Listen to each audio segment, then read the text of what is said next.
I am. I went from 0 to 2. That's pretty good.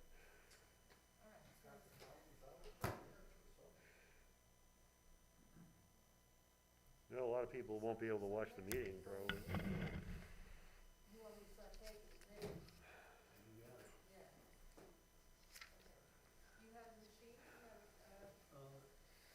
You know Betsy? Betsy has a recorder. I think you are.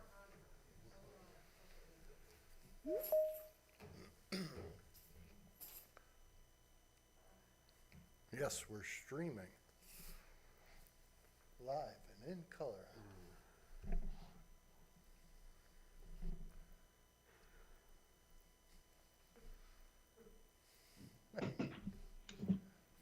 Okay. Almost.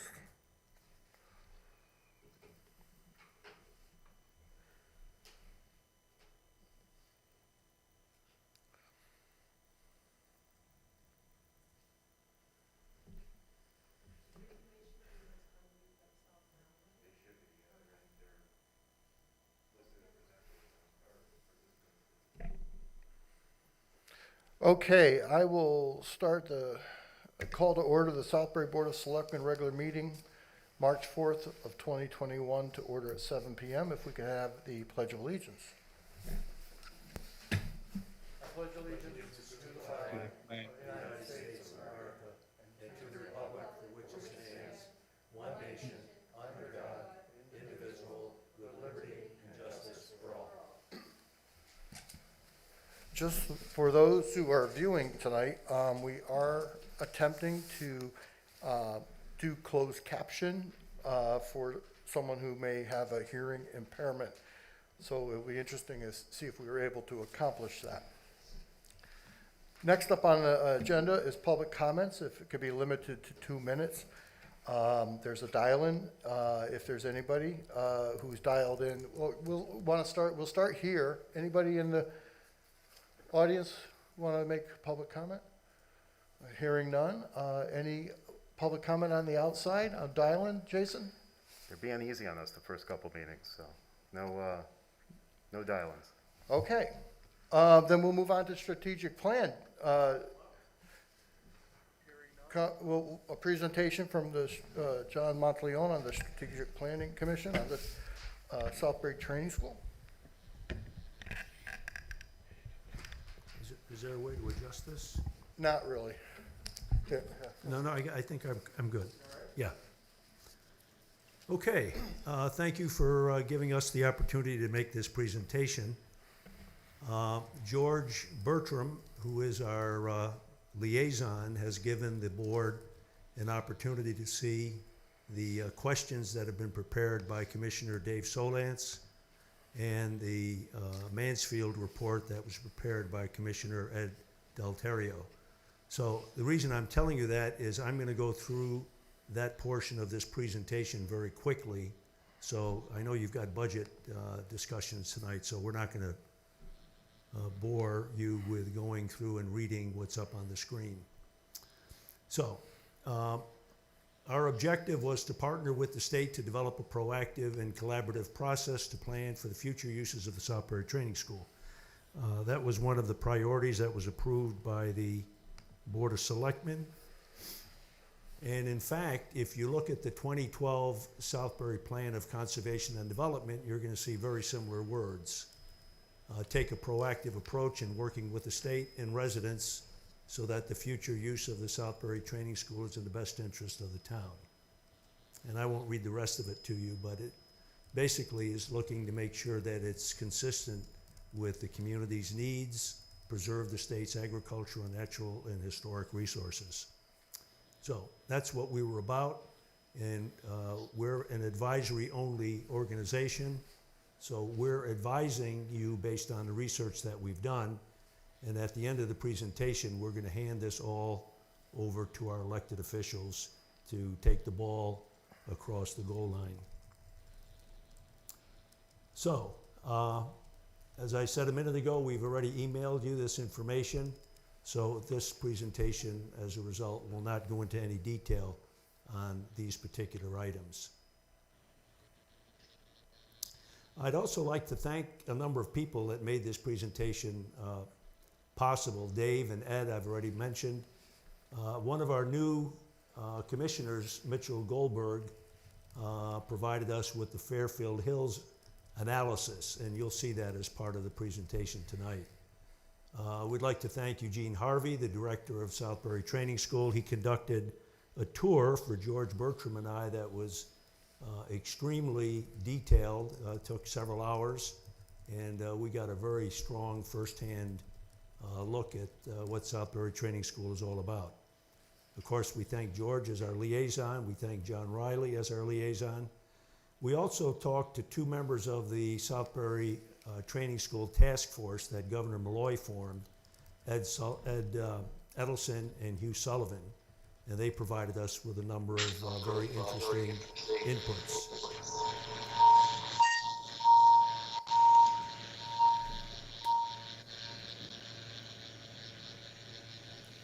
We had some interference there from someone, I don't know where from. Is everybody muted?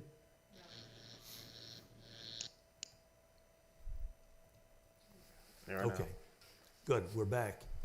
Southbury Historical Society, we met with Melinda Elliott, who was able to give us some historical information about the acquisition of the land that the Southbury Training School resides on. We also got help from Senator Eric Berthel and State Representative Cindy Harrison, which was very helpful and gave us some guidance in how to proceed. We heard from John Hershire, who was at the time a member of the Home and School Association of the Southbury Training School. And the report that Ed Delterio worked on, he got cooperation from the town of Mansfield, and that's a listing of all the people who provided us with input from the town of Mansfield. So we want to thank them as well. This is an overview. I think everybody in the room already knows what the Southbury Training School is. 125 buildings, 1,600 acres. It's got its own power, heat, sewage treatment, water, fire, laundry, ambulance, safety, and all that. It's run by the Connecticut Department of Developmental Services. It's on the historic National Register of Historic Places. And the current residents, right now we don't have an official count, but it's around 150, down from over 2,000 at one time. This is a map of the school. This was provided by the Historical Society. You can get your coordinates by looking at the Route 172. What you'll find out is that part of the training school is in Roxbury. And we're going to make a recommendation at the end of this presentation that perhaps our first selectman reach out to the first selectman in Roxbury just to tell them what we're doing, since they're part of this process. Here's another more complicated map of the Southbury Training School. Once again, it's not important that you know everything that's on there, but it's a very large area, many, many buildings. And down in the lower left is Personnel Village. And if you'll recall, that was the area that was designated at one time for Pierce Hollow Village, which was a senior housing facility, which started out and apparently is on hold as a result of lack of funding. So our mission was on the town of Southbury. There were some concerns because as we did our research, we found out that some of the institutions that have ceased operations, we're going to specifically talk about Fairfield Hills and the Mansfield Training School, that have fallen into disrepair, have been vandalized, and are now blighted properties in their respective communities. And one of our objectives was to make sure that this did not happen at the Southbury Training School. So here's a chart that sort of gives you an overview of Southbury Training School compared to the Mansfield Training School, compared to Fairfield Hills. They were built at various times, the 30s for Southbury Training School and Fairfield Hills. We are by far the largest of these facilities, 125 buildings according to Malone and McBroom, 53 at Mansfield and 16 at Newtown. We had the largest acres, 1,600. We were designated in 1992 to be a historic building by historic property by the National Registry of Historic Buildings. And Mansfield also had that designation. Newtown never got that. Our statuses were still open. Mansfield was closed in 1993 due to lawsuits, and Newtown, or Fairfield Hills in Newtown, was closed in 1995, and the patients were transferred to Connecticut Valley Hospital in Middletown. Our closure options are still in process. Mansfield, they did not have a plan, and you'll find out what happens if you don't have a plan. And Newtown, we'll talk more about that, they developed their plan after they purchased the property for $3.9 million in 2001. Some demographics, we have the smallest population. Newtown is 27,000, Mansfield 26, we're about 20, and we have the smallest area, as you can see on this chart. So, I'm going to go over this very quickly because you've already received this, but Ed Delterio came up with 10 questions that he asked the municipal people in Mansfield, and I, to be quite honestly, was amazed that he was able to get the answers that he got. It's an amazing report, and as I say, you've had it for a couple of weeks, so I'm not going to go into any details. The key findings are also in that report, and they are not included in this presentation. So briefly, the 10 questions are here. I'm not going to read them. I'm going to give you a minute to take a quick look, and I'm going to get some water.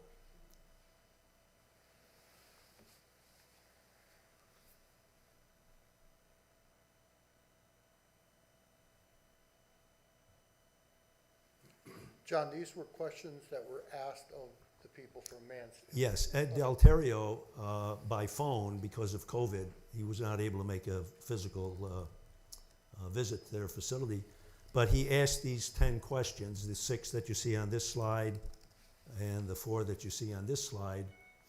And Ed, when he gets his opportunity, when you have questions, the bottom line of all of this is they did not have a plan, and they regret it.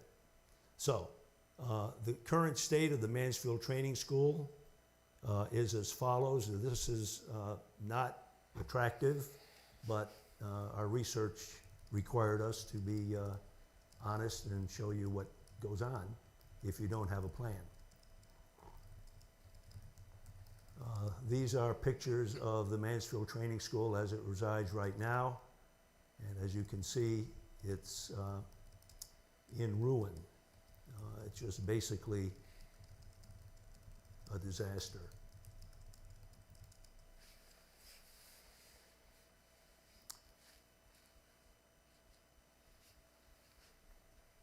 Okay, so we move on to Fairfield Hills. The school in Newtown was closed in 1995. As I said earlier, the patients were transferred to Connecticut Valley Hospital in Middletown. After the closing in 1995, they determined that the building and grounds were surplus, and they offered them for sale, giving Newtown the right of first refusal. And nothing happened for 6 years. In 2001, the residents decided that they would purchase just the 186 acres that the buildings were on. And they arrived at a number of $3.9 million. We don't know how that was arrived at, but in any case, that's what they paid. The state accepted it, and then they took over. The purchase was part of about a $50 million bonding package that had 2 resolutions. The first one was about $22 million, which included the purchase price of $3.9 million, plus financing for the master plan, which included playing fields, asbestos removal, building renovation, demolition, and environmental insurance. The second resolution was for 27 million, which was to build a new intermediate school. And if you've been on their campus, as you drive up off I-25, off Route 25, on the left-hand side, there's a very large new building that was constructed. Development, to manage their development, they created a Fairfield Hills Authority, which is a municipal development agency to implement redevelopment and new construction on the campus. So the question is, what have they done on the campus? Well, they have a Newtown Youth Academy, which was paid for by private funders, has an indoor turf field, basketball court, and full workout center. They built a new community center, and that had a budget of $15 million. $10 million was provided by GE, and $5 million was earmarked from the town's capital improvement fund. They also moved their town government, their municipal building, to what was the old Bridgeport Hall, and so their town government now resides on that property, and that was dedicated in 2009. And then they built a $4.5 million ambulance facility on that site as well. Of very strong interest is the fact that last year, Newtown had a referendum in which they decided to build affordable housing on the campus. They had a 9,400 to 7,300 vote, and they're going to take two of the large former hospital buildings and reconfigure them for affordable housing. This took about a year's worth of debate and presentations. And now we're going to take a look at some of the what some of the buildings look like today. Even though they're owned by Newtown, they were presented to Newtown by the state of Connecticut. And you'll see similar situations to the Mansfield pictures I showed you a little bit earlier. The buildings are in very, very poor condition because they're not maintained, and they're not maintained because there's not money basically to maintain them and or utilize them. Once again, the purpose of all of this is to say if you don't have a plan, this is what happens. The Southbury Training School, for the most part, is in pretty good shape. It's still operating, and not all of the buildings are in great shape, but a majority of them are. So now we go to the training school. There was a significant court case, and that's basically, they said that you couldn't take any more residents there. And the commissioner at the time, back way in 1993, appointed a committee to study closing the facility. Now, another thing that happened in 1993 was that the Mansfield Training School was closed, and I think the thinking at that time was that the Southbury Training School would also be closed. So in 1993, they commissioned a study called the Public-Private Provision of Selected Services in Connecticut. We've looked for that study, we've not been able to find it. However, we did find this, which is called the Privatization of the Southbury Training School by the Office of Legislation Research of the Connecticut General Assembly. We've looked at this, and I'm going to cover this in a minute, but we can't find any updates to this document, so we don't know if this is in fact in force or not. So we're going to give this to you to figure that out. In any case, the state says there are 6 steps that we follow when the state decides to sell a property. So the state agency determines that it does not need the land or buildings, and it then notifies the Departments of Public Works and the Housing, Department of Housing. This is important. The Department of Housing determines whether the property can be used for an emergency shelter or transitional housing facility for homeless people, or for housing for low and moderate income people. If the property can be used for these ends, the agency transfers custody and control to the Department of Housing.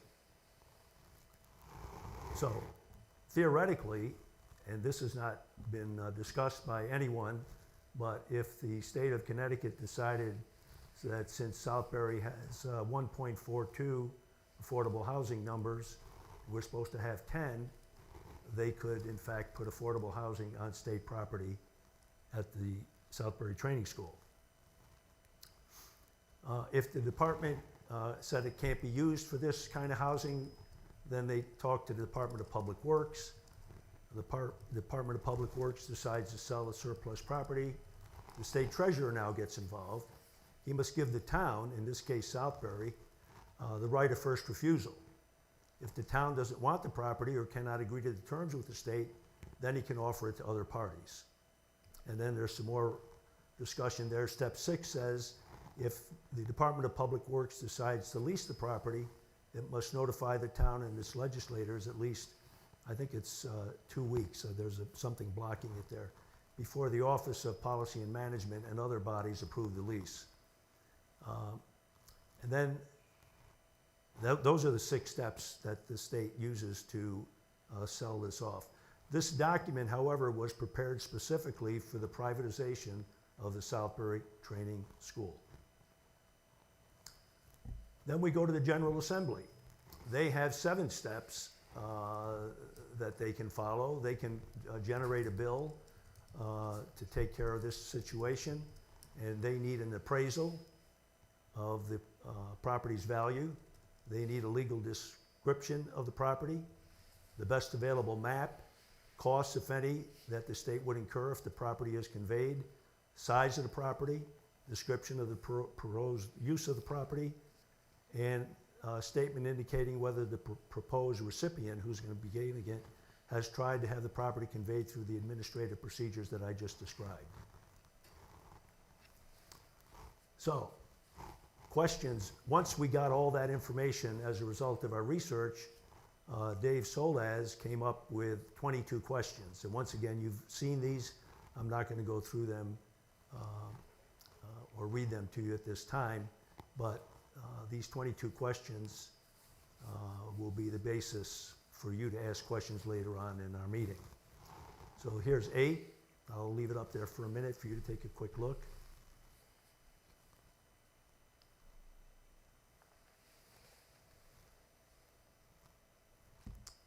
And here's the next number from 9 to 14.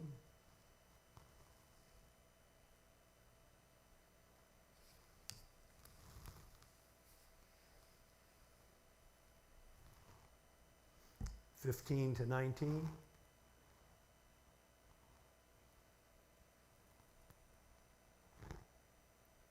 And then the last 3.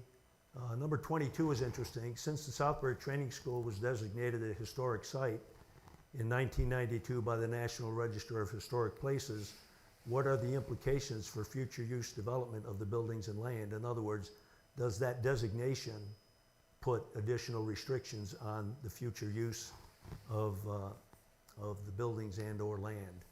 So I think I want to thank Dave for doing an excellent job.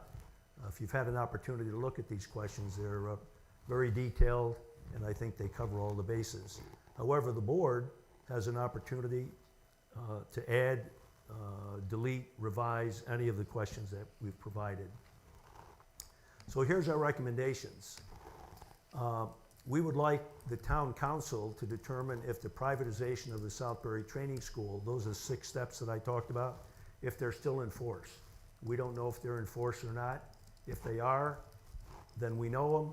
If they're not in force and they've been replaced, we need to know what the current process is. We would like our first selectman to notify the first selectman in Roxbury that Southbury is undergoing this activity, since since the Southbury Training School resides in Southbury as Roxbury as well as Southbury. We would like the board to review the materials that we're providing you, and then you can craft a cover letter and, as I said, revise the questions, add, delete, whatever you want to do, and then get them ready for the Department of Administrative Services. Forward the cover letter and questions to our state senator and our state representative for submission to the Department of Administrative Services. And we've been told that that's the place to go. We didn't know if we should go to the Office of Policy and Management or the Department of Developmental Services, which has responsibility for the Southbury Training School, but we were told that the Department of Administrative Services is sort of the quarterback for all of this. So we now know that that's true. Here's our recommendation. We're just an advisory group that you formed. We do research, but at this point, we're suggesting that you consider creating a blue ribbon committee of both Southbury and Roxbury elected officials and residents to follow up on the responses that you're going to get to the questions that you're going to be presenting to the state. The committee should also consider further research on the Fairfield Hills master plan to see if there's anything we can learn from what Newtown went through, and also review the following Malone and McBroom reports. There's the future use of the Southbury Training School that they provided us in 2018. They did an environmental impact evaluation on Pierce Hollow Village in 2016. And in 2014, they did a comprehensive campus study of the Southbury Training School as part of the governor's task force. Now, the idea of reviewing this is to find out, are they still relevant? Is there anything in there that we can learn as a result of all the good work that's been done back in those days? We also, since we're going to be working on the 2022 Plan of Conservation and Development, we want to make sure that it properly addresses the Southbury Training School and its future. We'd also like this Blue Ribbon Committee to tour the Southbury Training School facility, because you need to see what it is that we're talking about. And lastly, to tour Personnel Village, which was the proposed location of Pierce Hollow. The picture on the left is a sign that says you cannot enter here and that there's video surveillance. Picture on the right is an aerial view of Personnel Village and its layout. If you're trying to get a perspective from the air, Personnel Village is where you see those the white lines up there. Those are the roads. The red outline is the 45-acre parcel that was proposed for Pierce Hollow Village. And the part in the lower right is where Traditions is located. So it gives you an idea of a residential area close both to the school itself and to Personnel Village. Here's another map, Southbury Training School campus. And once again, there's Personnel Village. South of that is Traditions. And then north are two residential communities. And I mention this because these are groups that I think would have significant interest in the future of the Southbury Training School, especially based on what's happened to other facilities that the state has closed. We've also developed a bunch of resources that we recommend this Blue Ribbon Committee take a look at. Once again, this is the future use study by Malone and McBroom, and this is the environmental study by Malone and McBroom about the Pierce Hollow Village. This is the Southbury Training School Task Force report where they did a comprehensive study. On the right, I made that available because these are the people that were on the governor's task force of the Southbury Training School. So if you take a look at that, you'll find out that's where Ed Edelson, Hugh Sullivan, and others, Southbury residents, were involved in that effort at that time. The other thing we did is we came up with a bunch of links. We found out that the Senate passed a bill to close the Southbury Training School, which we didn't know, but the state Senate passed a bill to do that. Then you'll find out that Southbury Training School's closure is not imminent, despite that. You keep on going down. There's the future use study by Malone and McBroom. The state is closing 2 centers for those with intellectual disabilities, so the shutdown of these facilities has been taking place over a fairly long period of time. One thing we found interesting is UConn started a campaign called the 2020 Campaign to Close the Southbury Training School. We had no idea that was underway. We never heard about it. Once we learned about it, we contacted the people in charge, asked them to get back to us, and we never heard back from them. But apparently UConn was involved, and they had an official campaign to close the Southbury Training School without our knowledge. And here's some more that you should know about. As you know, part of that property was turned over into farmland, and so on and so forth. So our objective is to provide all of this to that blue ribbon community should the Board of Selectmen decide that they want to undertake that recommendation. And that concludes our presentation. Thank you. Questions will then be, I believe, later on in the agenda, and we'll have Dave Solis and Ed Del Terrio address that. Thank you. John, the only quick question I have, you Yes, talk sir. about the acreage.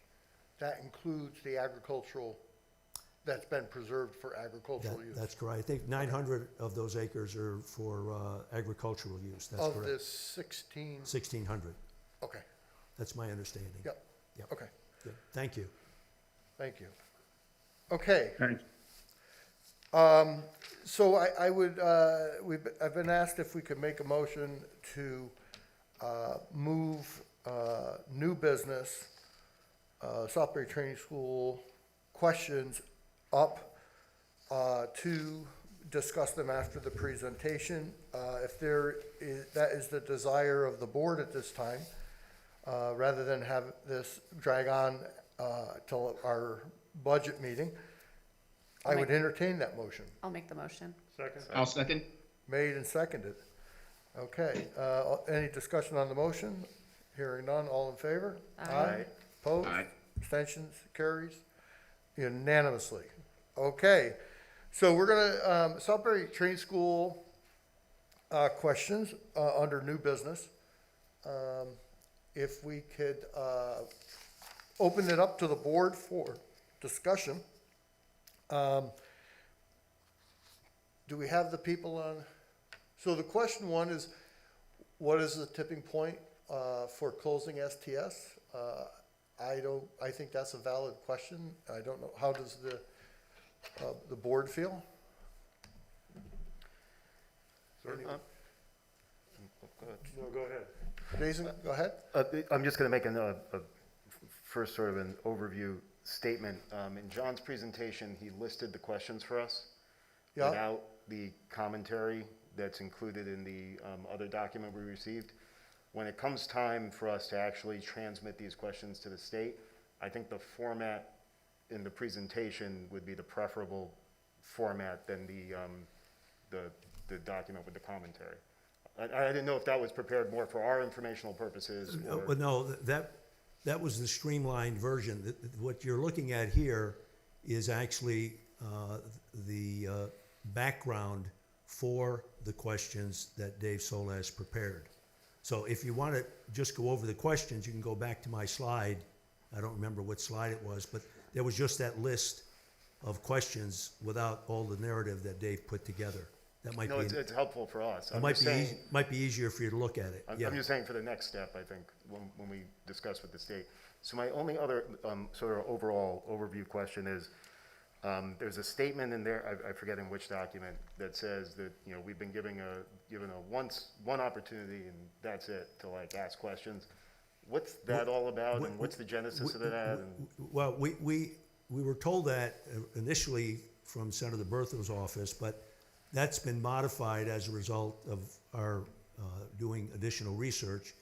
And in talking to Representative Harrison, we're finding out that the Department of Administrative Services is the first recipient of your questions. Then they will reach out to other departments, other people within the state, and then most likely they will have to get back to us. So this is the beginning of a dialogue as opposed to what we thought was one bite of the apple. I mean, Oh, okay. the problem is this is a big apple, And it is, one bite is not gonna do it. That's what concerned me about the statement, like, this seems more like a Well, little, but, more conversational, Right. follow-up questions needed and and, things like and that. that's been, the bite of the apple's been modified to be, this is the beginning of a process. The good news is that we're doing this. When you talk to our friends in Fairfield, at Fairfield Hills in Newtown, or in Mansfield, they regret that they did not undertake the process that Southbury's undertaking. So, congratulations to Southbury for doing that. Hey, John, I have one comment. It's not specifically on these questions, but in your presentation, you listed some costs related to Fairfield Hills, and I think the costs are actually much higher than that, What, than what was in your presentation. yeah, what we've reported is what they've spent so far, and they bonded about 50 million so far, but there's significantly more cost, depending on what they want to do with the property, because if they want to take on additional building remediation or additional land remediation, it's going to be significantly higher than the numbers that we presented. That's correct. Plus, there were budgetary costs like property maintenance that were $500,000 a year for many years, just keeping the place going while nothing was there, but. Yeah, one question, anticipating that you would ask a financial question, I put together, if I can find it here. Hold on one second. The bottom line of everything is, what's the mill rate? And so we did some analysis to find out what's the mill rate in these, and I'm not finding it here. In any case, well, I apologize. If you look at the mill rate for Newtown, it's not that different than ours. It's higher than Southbury. We're at 29.1, I believe, right now. 0.3, I think. I'm sorry? 0.3. 29.3. 29.3. And if you look at Hartford, which is in the 50 or 60, or Waterbury, which is also extremely high, the cities versus the towns are significantly less, but Mansfield is a little bit higher than us, and Newtown's a little bit higher than us, but not significantly. And of all the mill rates that we looked at, Newtown, or Southbury was the lowest. John, just so you know, Newtown's pulling at 34.77 and Mansfield is 31.38. Perfect. I thought I wrote that down, but I didn't bring it with me. That's what Google's for. Well, you are great. Thank you for doing that. Not a problem. Okay. Okay, so what I'm hearing Jason say is, the format of sending these questions would be, in your opinion, better if it had the explanation of how that question, not just the questions, but the presentation. No, I'm saying Do you want it in this format? I'm saying the opposite. That's what he prefers. Okay. The only reason I asked the other way was because I didn't know if a question went up there and they were trying to, they're trying to respond to the question, if they had an idea of how they came to that question, if it would help them or not, just a thought. I could be wrong.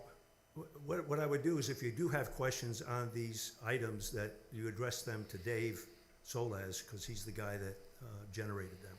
But John, one quick thing too, I think the understanding is that you're looking for us to send these to the state, not for the commission to do that, correct? Right. At an earlier meeting, the first selectman correctly stated, we're appointed.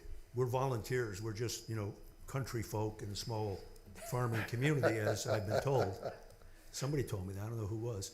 But you guys are the elected officials.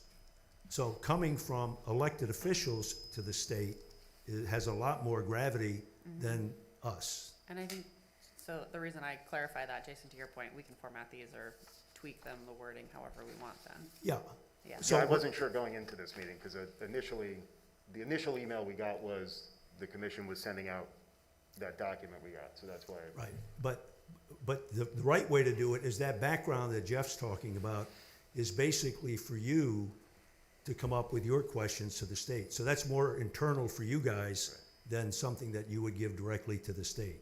So you would formulate these 22 questions, or more or less, in any way that you deem appropriate. John, would you be able to send this to us, the presentation? Oh, yeah, this is already in Town Hall. Okay, because I don't think we got it. Yeah, okay. We didn't get this one, though. Yeah.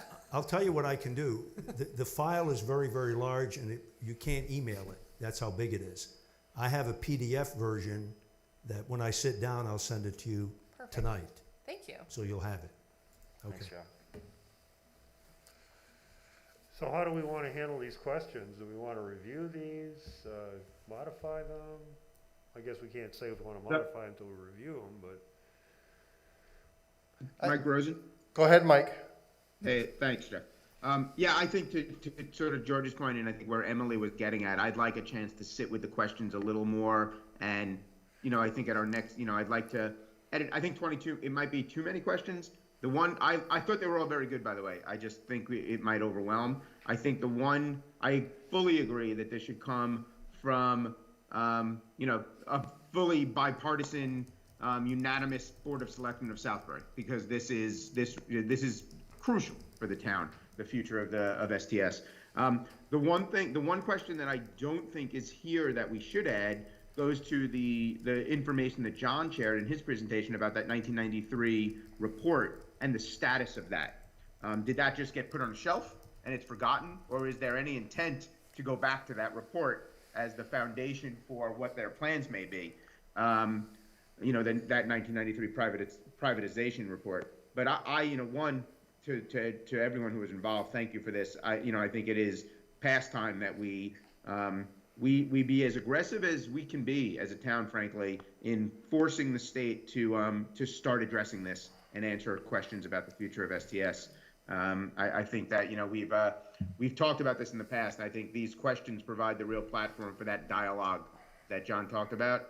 And while it might start in one place, at the end of the day, I also think we need to get the attention of the governor to begin to address it. It's a huge issue for the town. So, Yeah, let me make another point of clarification. It was not our intent for this to be a workshop where you guys slog your way through 22 questions and, you've got budget things to work on. And, what we were trying to do is present this to you so that you have it in your consciousness, and then you deem whatever the next steps you feel are appropriate at a time that you think it's appropriate to address it. I don't think this meeting at this time. What I'd like to do is ask Dave and Ed, since they're the guys that constructed all these documents, to see if you have any comment. We'll start with Dave. Dave, are there any comments you'd like to make before we move on to other business here? Dave?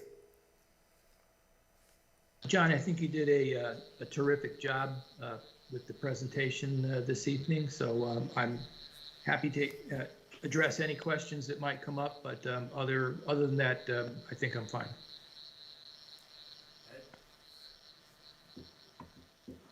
Ed, do you have any comments that you'd like to make to the board? I have no questions at this moment in time. I would say, excuse me, two things. First of all, I repeat what Dave said. John, without you, we wouldn't have had this presentation done anywhere near to the degree of professionalism. I'm not running for office, guys, so I know that, but I'm just a civilian here, so. You did a masterful job. Thank you so much for that. That's number one. Number two, I can't speak for Dave, but I know I am in this regard. Between Dave and I and John and a few other new members of the Strategic Plan Commission, we're your resource. And what I would not like to see is us excluded from any questions that you might have regarding the knowledge that we have garnered. There's a lot more knowledge base existing at this commission than is in this report, and we just feel free to ask us. We're ready to help, pure and simple. Okay, Justin, I see you are out there also. I don't want to ignore you. Do you have any questions? Yes and no. I wanted to chime in and thank everybody for a huge effort to get this all together. I think the answer to question number one is going to be somewhere in the vicinity of a lot sooner than we think. The population over there is shrinking perhaps more rapidly than some of us know. And, it's going to bring this issue to a head, I think, in the next 5 years. The other thing is that this property sits at the intersection of a lot of other stuff that we've been talking about: affordable housing, open space. There's a lot of potential, but there's also a lot of threat over the property that is possible there. So I think the questions are excellent. I had a chance to review them before tonight. I was hoping, and I did see, include a question about.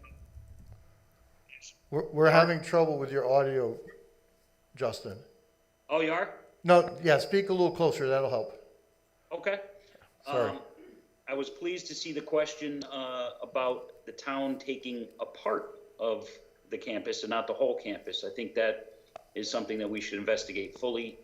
And the other thing I think we should look at, and we'll figure out how to add it or tag it on to one of your questions, is what the state did with Cheshire recently, where they allowed Cheshire to market a piece of state-owned property without taking possession. Is that something that we could do here? Because then the town will have direct input and direct communication with potential interested parties about what they want to do there. And that could be valuable. But again, thank you guys. Appreciate it very much. So maybe let me make a suggestion. Let's get, the board will have the presentation. The board will have, in a Word document, each of us would have the questions. If we could then do a red line version on your comments on each question, and then any comments like Justin just on his Word document. Justin, you could put that in. I think that's a great idea that, can we market it just like Cheshire? Will do. And then we can get them back to the office, and we'll try to get that out there and maybe have just a workshop on that. And that way everybody will have everybody's red line version in front of them, and maybe there's a common theme on each question and we can tweak it and possibly come up with some other questions like Justin just came up with, which I think is a good idea. And we'll have maybe get that together when everybody has that in place, and then do a evening workshop with the board just on that. Does that make sense to everybody? Yeah, I think the only Sounds good. question I have, and I think I already know the answer to this is gonna be yes, but thinking about utilizing all of our resources and technology, can we do a SharePoint rather than individual Word documents? We could just create a SharePoint Word document where we can all go in and do it live. Does that constitute a meeting, or is it a gray line? That's I think that's my issue. yeah, and that's why I said I think I know the answer to this already, but since we wouldn't all be in it at the same time. In the real world, it doesn't sound like a meeting, but in the FOIA world, It does.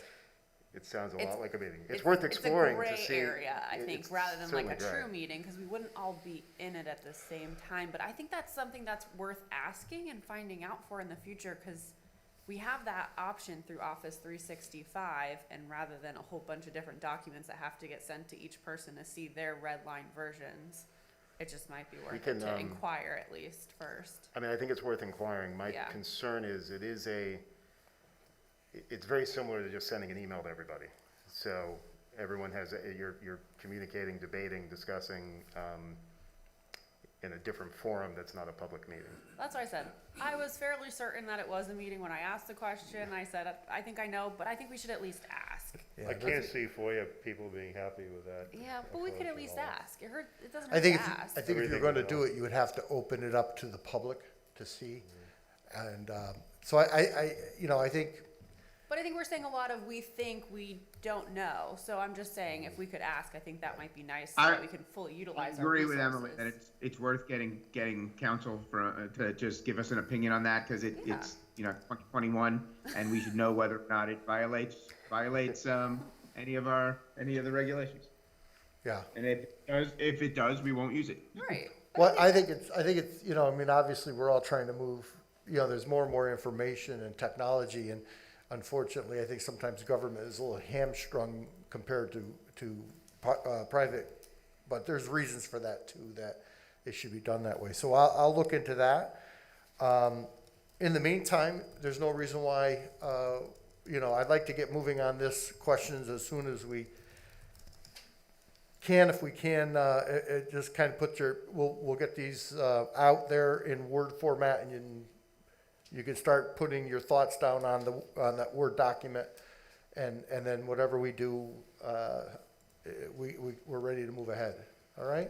I just want to take a moment just to thank Ed and Dave. Like, we all know John, because John's around all the time and whatnot, but we don't necessarily know all the other members of the commission, and you guys are all doing a lot of work, and certainly you put a lot of work into this, so I just thank you for your efforts and your time.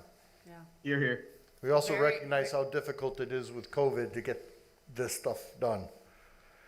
Very impressed with the amount of information and detail and research you all have put into this, so I appreciate it.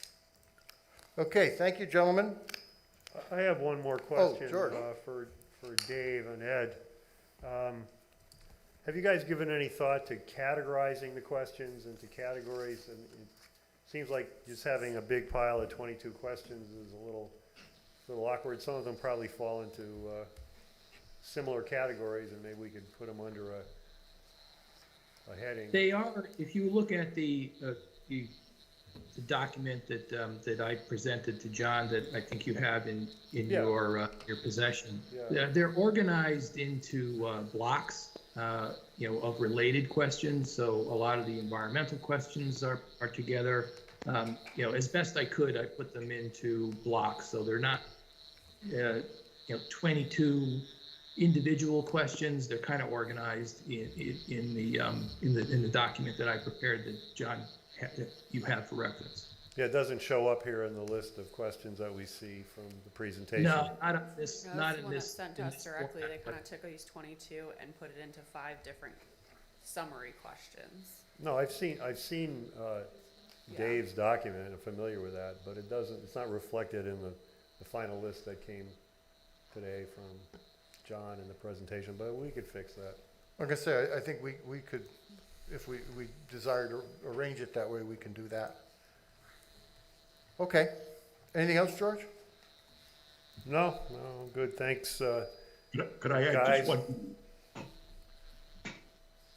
Yes, Ed. Was that somebody? Thank you. Yeah, it's just an observation, and it's totally that, but I thought I would share it with you. The one thing I came away with in the work that I did at the Mansfield Training School, and the people who were gracious enough to give me the information that we put this thing together with, was a great deal of remorse by the people who were in office prior to this thing going down, during the closure, and since. The population of the town doesn't seem to be too upset, primarily because the physical location of the training school is sufficient distance from the town center for them to really worry about, and they pretty much feel UConn's going to be the panacea long-term to take over that property. But I will say that there was an absolute feeling of regret that they did not do the planning, that they were not proactive, and they still talk about that at length, even though it's history. That's all. We shouldn't get into that category, I hope. Okay. Anybody else? Okay. Thank you very much, gentlemen. Thank you, gentlemen. Thank you. And we will move on to announcements and correspondence. You have that in your packet. On the consent agenda, it was brought to my attention that there was, in the consent agenda is moving up some people to the Strategic Planning Commission as alternates. And that it was my oversight that one of the positions is for a D, a Democrat, and it's been brought to my attention that the other one is for position is for Republican. I don't know if the board wants to table this or remove that from the consent agenda at this point and then approve the balance of the consent agenda. Do I have a motion? I had another question about that commission and appointments. About a month ago or 6 weeks ago, I don't remember, the beginning of February, when we went through the process of trying to repopulate that commission, there were 3 names that were given to us, and we couldn't appoint them because of minority representation issues. One of those names is not in the recommendation to appoint tonight, and I didn't know if that person like withdrew their interest. Yeah, Yes. they resigned their interest. Okay, that was my, Yeah, I don't want to they- mention, I don't want to mention the name here. I recalled there was another name. Because of business situations, they withdrew their, Okay. yep, but good observation. So, John, while you got you the microphone, there's 2 alternate positions available now, is that it? There's no full-time positions available? There were 2 vacancies. Right. We asked that they be filled And they're alternates, right? for alternates. Right now, we have Mitchell Goldberg is one of our alternates, and we had 2 vacancies.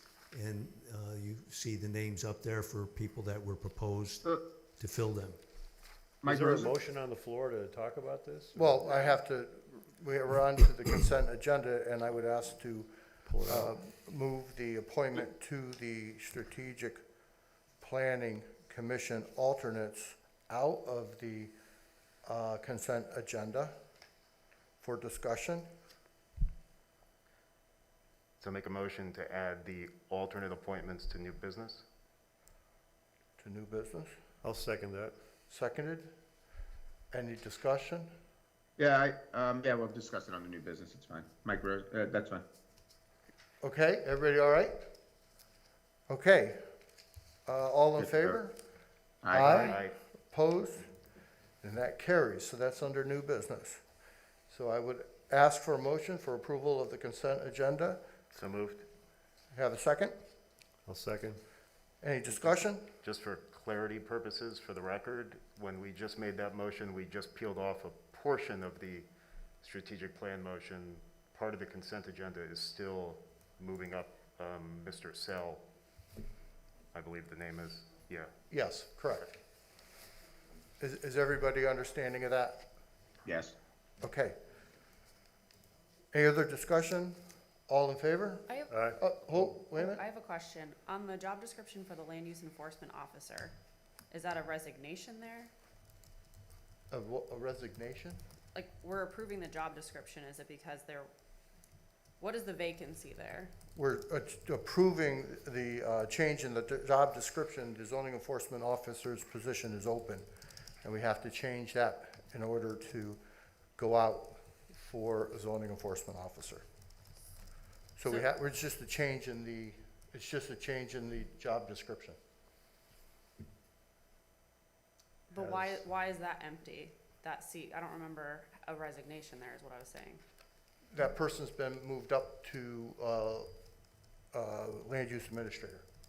Did we as a board approve that? Yep, When? the last meeting. So we're approving, under this consent agenda, we're approving a change in the job description.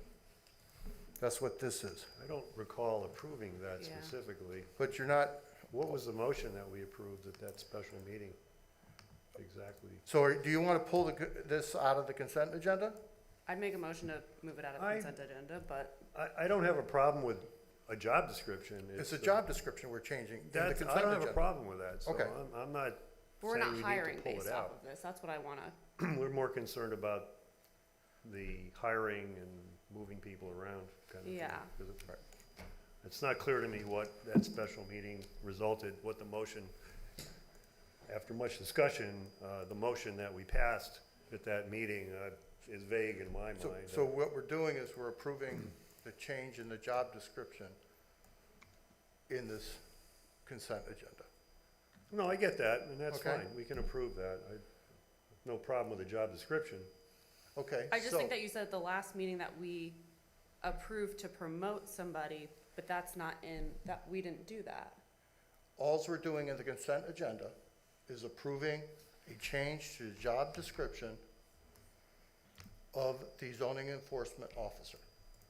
That's what's in the consent agenda. I understand that. That doesn't answer That- my question, though, that you just said that we promoted somebody at the last meeting, but I don't think we did that. Yes, we did. We It's- voted, yes.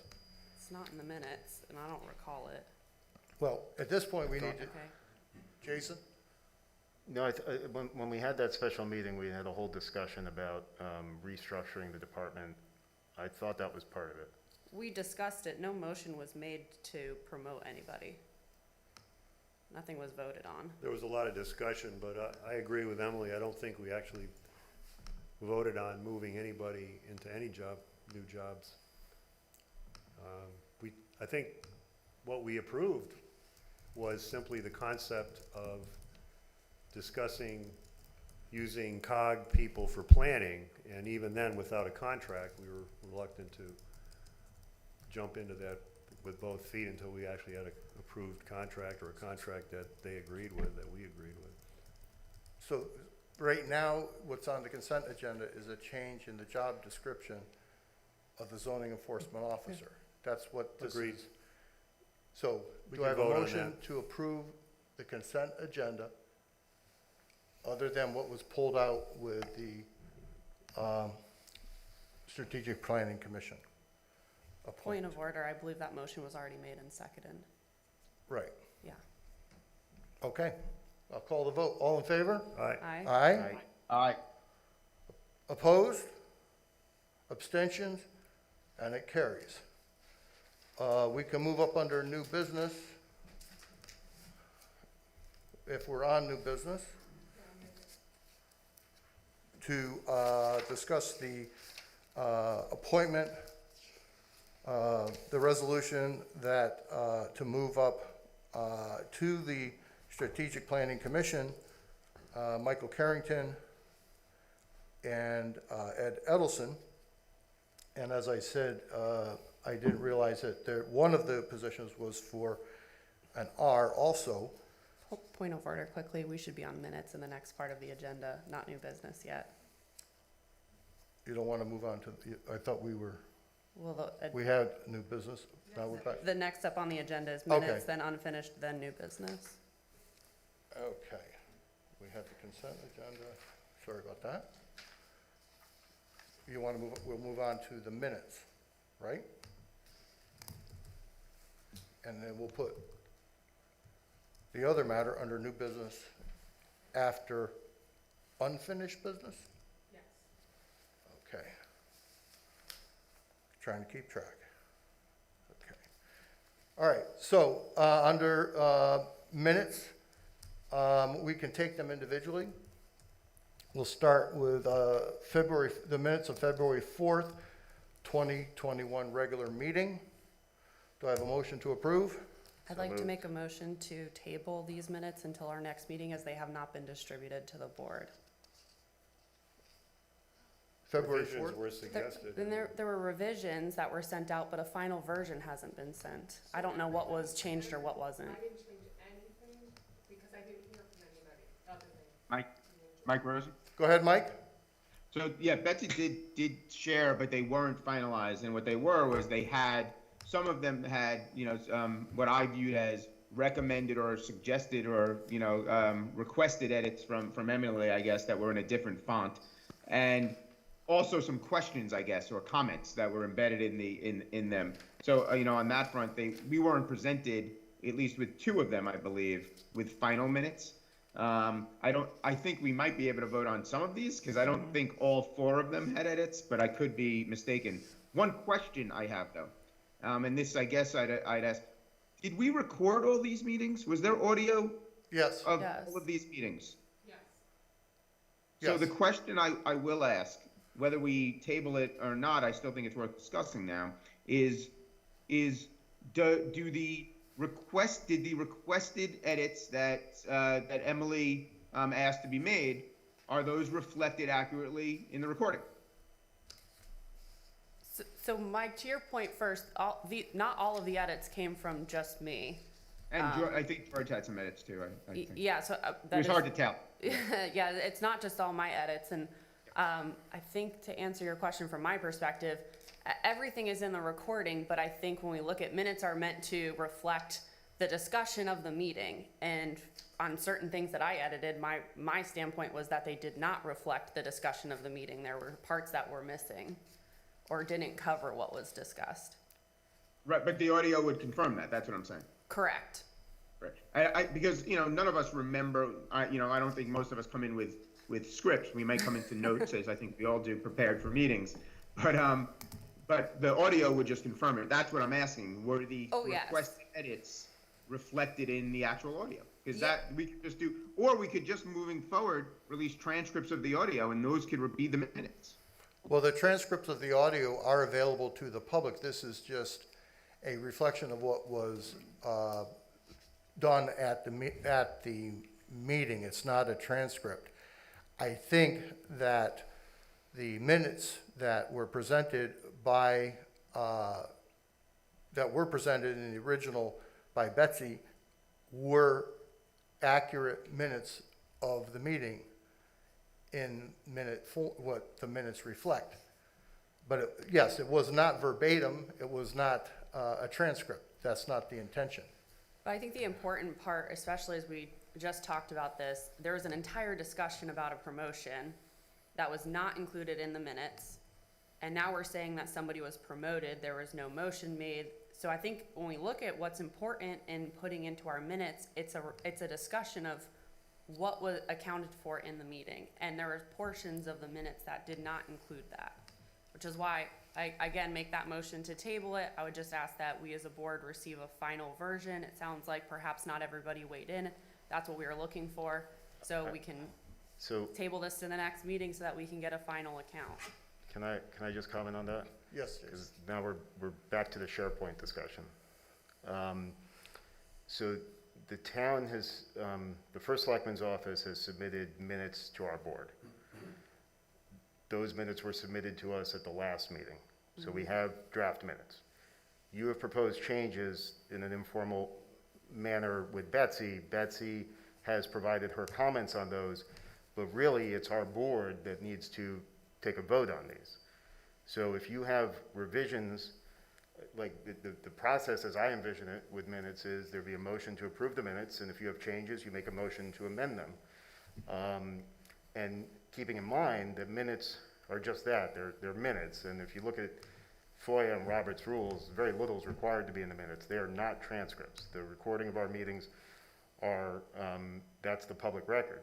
So I hear the point you're making about the February 8th meeting. The February 4th, because in the February 8th meeting, some of the comments that we received back from the first selectman's office were that some of the revisions were not accurate in accordance with the audio. But the February 4th meeting just seems to be a difference in verbiage. So I'm just curious why we can't handle it like, make a motion to approve the minutes. If you have changes, make a motion to do that. If we all start emailing to change minutes by email, we now have sort of had a meeting outside this room. Well, I think we avoided that because, as Betsy stated in the email back, she asked everyone to weigh in. She asked everyone to email her separately. I mean, when we look at this, I mean, it's a substantive amount of changes. I'm happy to sit here. We can go through this line by line together tonight. I just think it would be easier to table this, for everybody reply back to Betsy as was requested, and we can handle this in 2 weeks. I have a concern about everyone replying to Betsy. If everyone replies to Betsy and says, yeah, change this word, we've now voted by email to change words in minutes. So I have a concern with that. So I'm just not sure why we can't just go through the process of minutes. And I don't think this is a productive process to get into major debates over minutes, because we have recordings of these meetings that reflect what happens at the meetings. Those are just my thoughts on it. I have a concern about that process. Betsy has circulated to us her comments on what she believes is accurate or inaccurate. It's up to us. So it's up, like, this board has to make a decision on what they want the minutes to say. I think we rarely debate minutes. They're 99% of the time, they're fine, we don't debate them. But I think in this case, both Emily and I felt that the minutes did not accurately reflect the discussions that were held and the statements that were made. And we both agreed that these changes were appropriate. I think all the changes that are suggested are based on verbal statements made at the meeting. I don't think anything in there was added, outside of what was stated in the meeting.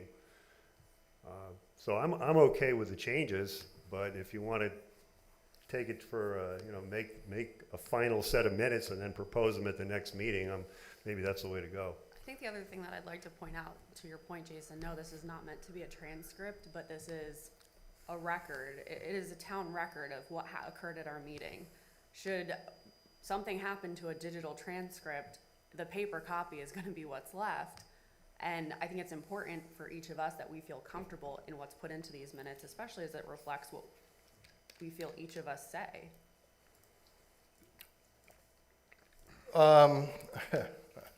Okay. I think one of the things we have to remember is that when the minutes are filed by the secretary, the person filing them, those are the minutes that are filed at the town clerk's office. Don't we have a period of time they have to be there? I can file that, but if they make changes, they just get amended and filed. Right. Both sets of Okay. minutes remain in the town clerk's office. So I think what we might, we've got to get to the, I don't think this back and forth with emailing, I think Jason's correct, it's going to get us into a, just like the SharePoint and whatnot, we can ask if that's a proper way to conduct this by FOI. I don't really think they would like that process either. I think the right way to do this is to make a motion to approve the February 4th, 2020 regular meeting as written. Get a second. Any comments? And if there's a motion to amend, if it's accepted. So I would take I would like to if a guy could get a motion to accept the February 4th, 2021 regular meeting minutes as originally written. If I have that motion, So moved. can I have a second? I'll second. Who was Mike that? Rosen. Mike? Mike Rosen seconds. Okay. And is there any discussion? I would like to make a motion to change. As you can see up here, I'll go through it if you want. My concern with how the minutes were written, it says, First Selectman Mansfield explained that contrary to rumors, no videos were released, town policy. The reason that I put in Mr. Colton here is because the First Selectman Mansfield didn't make the explanation that town policy for video retention is now 30 days. It's misleading. I just think simply adding in Mr. Colton noted this to reflect that it was his discussion. I'd like to make the motion to make that change. So motion is to change the minutes from town policy. We're going to keep the town policy for video retention was 30 days. It is now 90 days? The yellow. The yellow. What's in yellow? What's in yellow is what she's proposing. It's to add Mr. Colton noted in front of the sentence that was there. Okay. I'll second that. Okay. Any other discussion on that? All in favor? Aye. All right. All right. Aye. Opposed? All right, we'll make that change.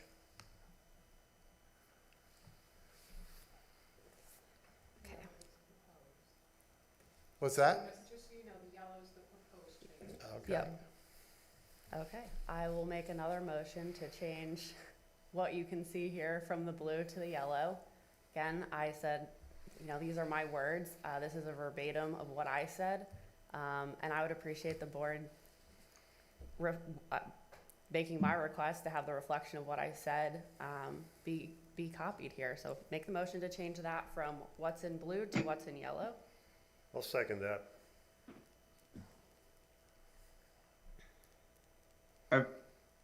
are we asking for comment, Jeff? Yes, comments?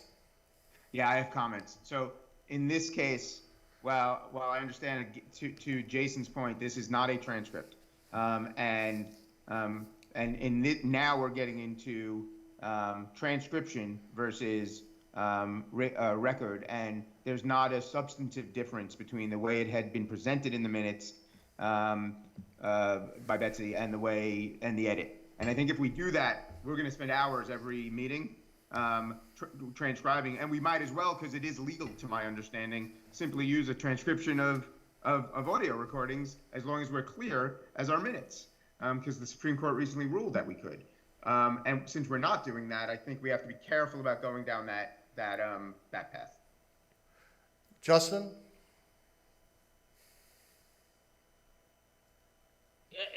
On the second one here, I agree with what's highlighted in green. It's not a substantive change. Okay. I think just to add to this, my point here with this and why I think this is important, I generally agree with the comment on transcripts, but I think we're not just talking about a quote issue. We were talking about something where there was an implication of impropriety. And when we do that, we as a board, we as government have an obligation to go back and give confidence back into the people. And so it's not just an issue to me. The noting of this word, while it may feel like we're just being transcriptive here, it is rather important in my opinion. I would think that, or ask the board at least, that when it comes to matters like this, if it was you, if you felt strongly about this, to give some consideration that this is what's being put into a record is what I said. And that's just the ask and the request that I make. Mike Rosen? Go ahead, Mike. I appreciate that, Emily. My issue here is that I don't disagree that implications of impropriety should be taken seriously. That said, any implication of impropriety, it depends on the source. And in this case, there was no stated source. They were all anonymous. And the one source that the public became aware of it on social media was not a legitimate source. So that's why I think issue is covers that word. Rather than, I think serious, legitimate implications of impropriety, we always take seriously. But in this case, no one presented any evidence before, and then Dan made his presentation. But before that, there was, the implication was all just rumors and innuendo. Okay, so I'll call the vote on Emily's motion. Can I make one final statement here? I think Emily's word changes are significant. I called the vote. I called the vote on Emily's motion. All in favor of her motion signify by saying aye. Aye. Aye. Opposed? Nay. Nay. Does not Nay. carry. Next.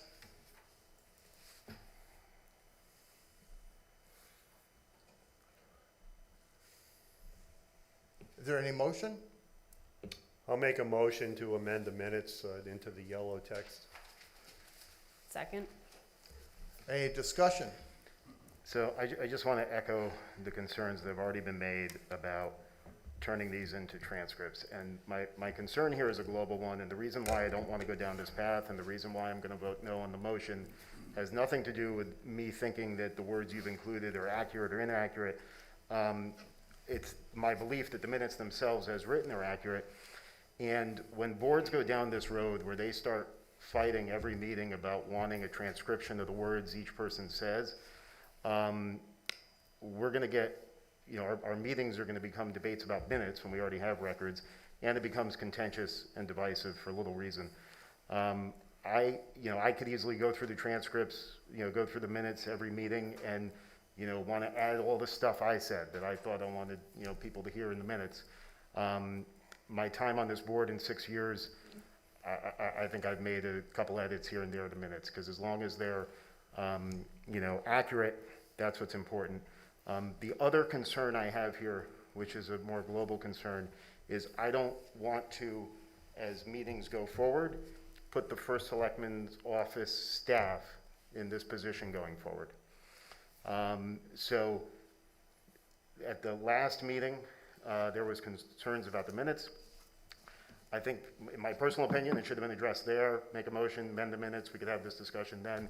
Instead, now we have this back and forth where Betsy had to go through this process, re-listen to the meetings, provide notes and commentary, and I would just want to be mindful of, you know, her role and her time, and would prefer that we not go down this path. So it's, for me, my votes tonight are not simply because of these minutes, but I'm looking in a forward manner at future meetings, and I'm sort of dictating my philosophy on the topic, which dictates my vote. Mike? Thank you.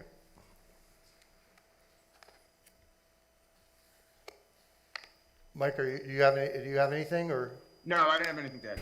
Justin? But I do agree. I do think we owe, and I think everyone agrees with this. We owe a real debt of thanks to Betsy and the First Selectmen staff, because they do a yeoman's job all the time. So. Justin, do you have anything? Nothing to add. Okay, on George's motion? I haven't had a chance to speak. Oh, sorry, George, go ahead. We have been as a board together for almost 16 years, 6 years, with the exception of Emily.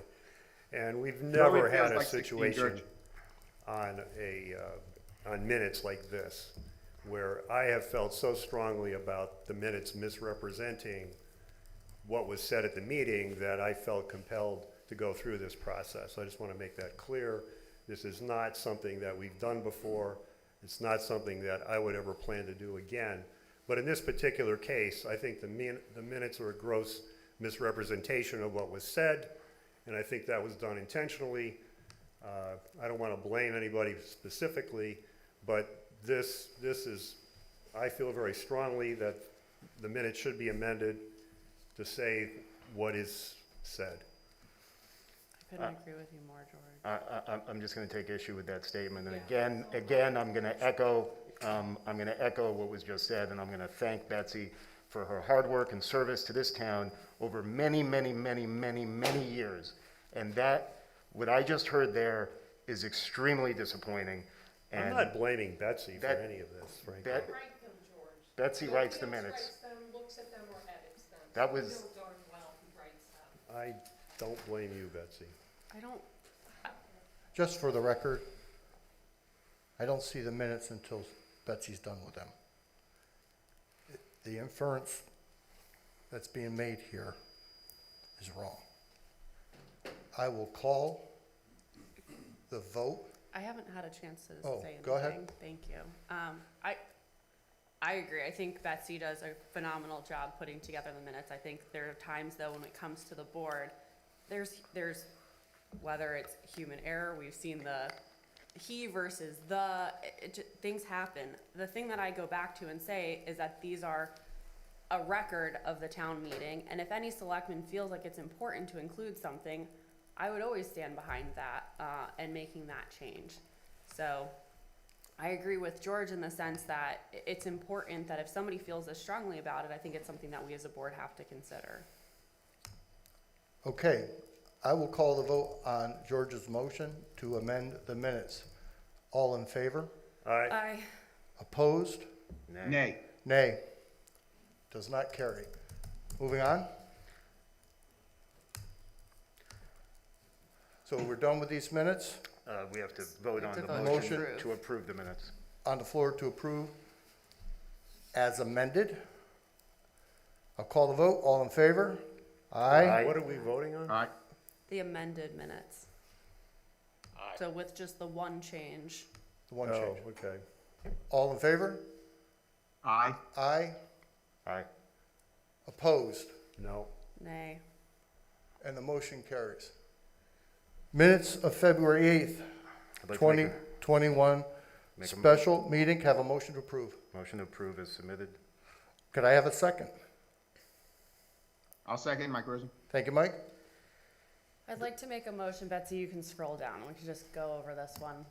We already know where that's headed, but into the next one on the second page, I'd like to make a motion to approve the changes, but ending with the sentence, First Selectman Mansfield, those other two sentences, I'm not proposing we include in the minutes.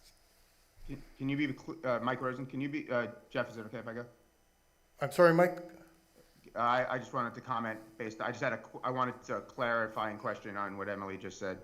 Can you just read, Emily, what you're proposing stays and what doesn't stay? Correct. Sure. Happy to read through it. I'm proposing that we add to the minutes, Selectman Bertram asked if Jessica would be moved to the interim position with this vote. First Selectman Manville noted that he would promote her based on the vote. Selectman Harrison noted that since this is only a motion to agree to the concept, that it would not be prudent to promote someone until the contract was approved. First Selectman Manville stated that the individual would not accept waiting for the promotion. Okay, so, good. So So you're you're saying not, to drop that last line? The last Where two lines. that references me. The last 2 lines. Okay. because that, you're not, so it doesn't include the Selectman Rosen agreed the promotion should be pending the approval of the contract for Selectman Manville confirms. That's not part of that. No, I did not read those parts. It's not part of what I'm proposing. Okay. Mike Rosen? Yes, Mike? So for the same reasons as stated on the other minutes, Sorry, again, Mike, this is just not. point of order. We had a motion and there's no second. I don't think There's we're no at second, discussion so- yet. Oh, I So, thought but there we was haven't a- asked for a second. I thought we were in discussion on. No, I made the Selected. motion. No, we clarified You what her, asked me to clarify what the Emily's motion is. Oh, okay. Sorry So about that. now I need a second. I'll second it. George Bertram has seconded it. Now we can have the discussion. Mike, Thanks, you Jeff. were, go ahead.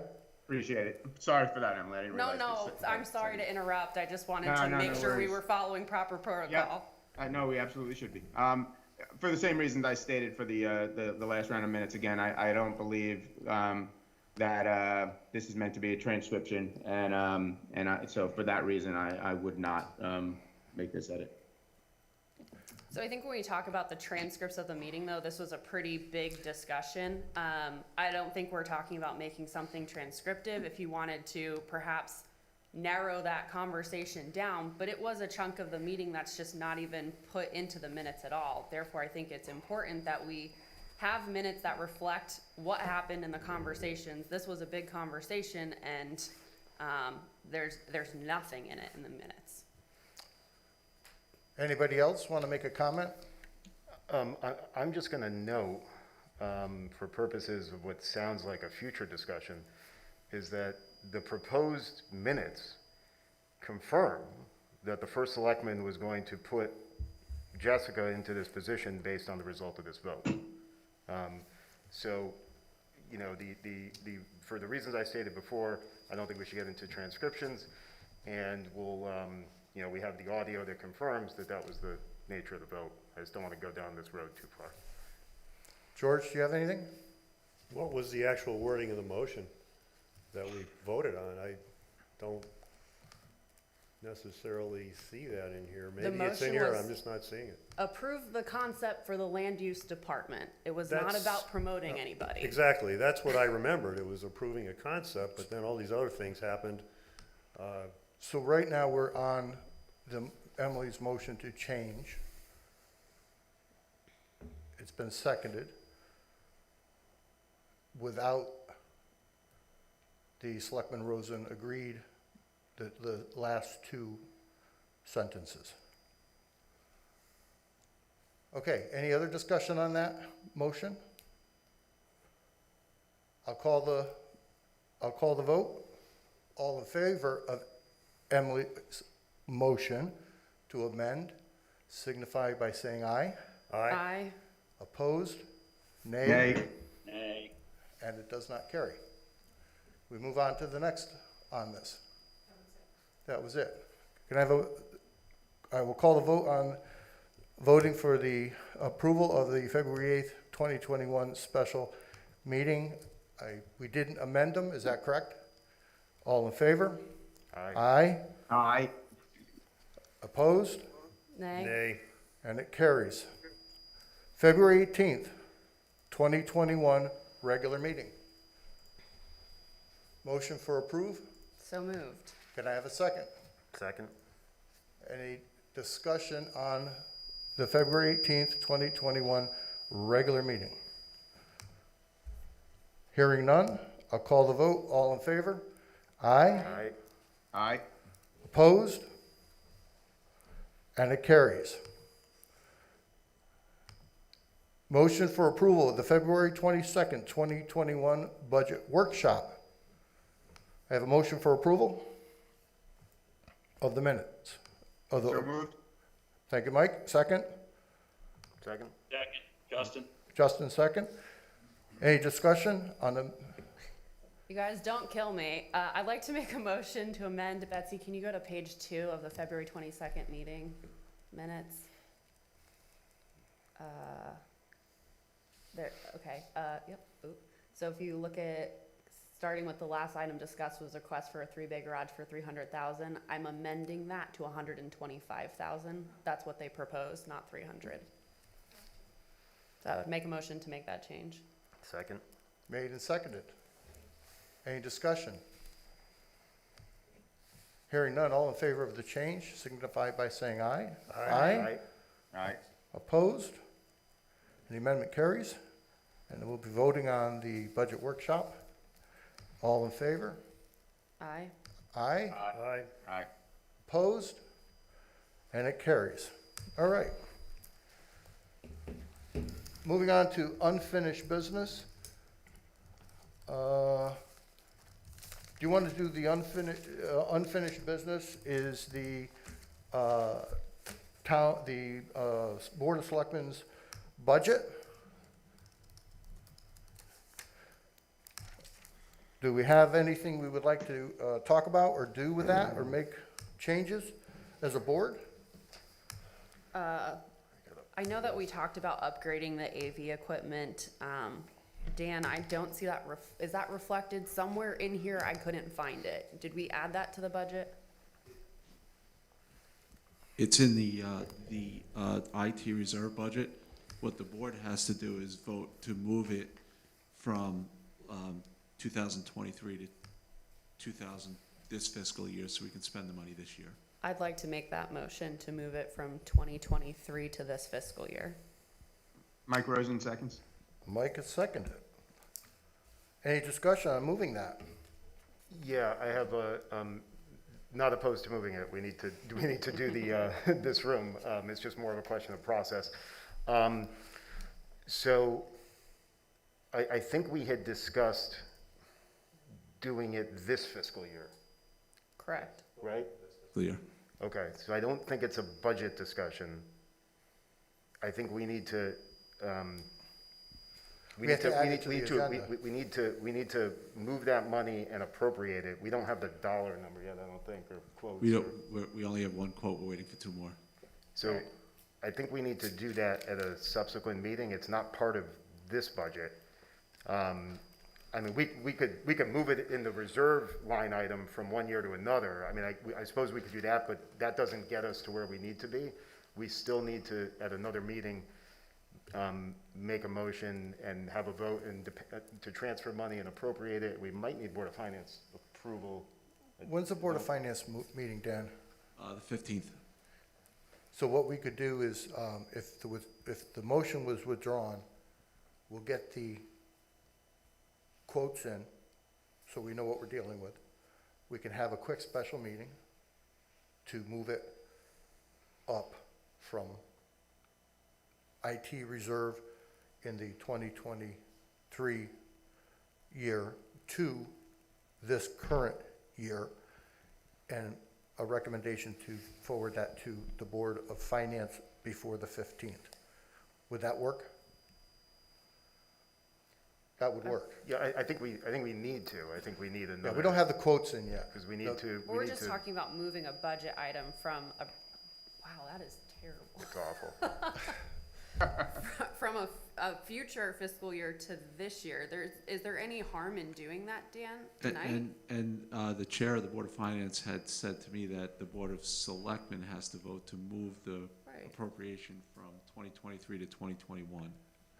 But I think maybe we should, I'm not saying not to do, what I'm saying is that doesn't, I just want to be mindful of the fact that doesn't get us to ultimately where we need to be.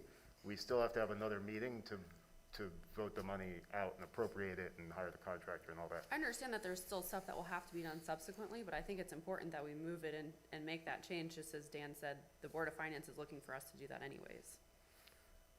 I don't have an Mike issue, we Rosen? do it, I just didn't see it as this budget, because it's talking about this fiscal year, and what we're talking about now is the budget for the next fiscal year, so that's. Yeah, this budget, I this understand budget what is you're saying for, now. for That's why- next fiscal year, not, correct, I thought we were moving it in, no. maybe I'm confused. I thought we were moving it into next fiscal year's budget. No, we're gonna do it now. We're gonna do it in this year. I'm with We're gonna you. do it before the end of June. I totally with you. Withdraw the motion. That's Okay. great. Okay. Good, that, yeah, I'd like to make another motion though that we need to move. This is a part of this year's budget. Under capital requests, we have the senior center podium. I believe that actually needs to get moved out of capital into the senior department's budget because it is below the $5,000 threshold for capital requests. It is below the 5,000 threshold, so we could move it to their operating line. Yeah. I'll make a motion to do that. Well, I think I made the motion. Did you make a motion? Yeah. you can second Well, it. I'll second it then. Sorry. Okay. Discussion on that motion? It's below the $5,000 threshold, so, it's not in the capital, so we can move it into, their budget. Okay, anything else? All in Yeah, favor? vote. I'm sorry, Aye. Mike, did you have something? No, I just wanted to remind you that, I thought you were moving on. I just wanted to remind you to call the vote. Okay, thank you. All in favor? Aye. Aye.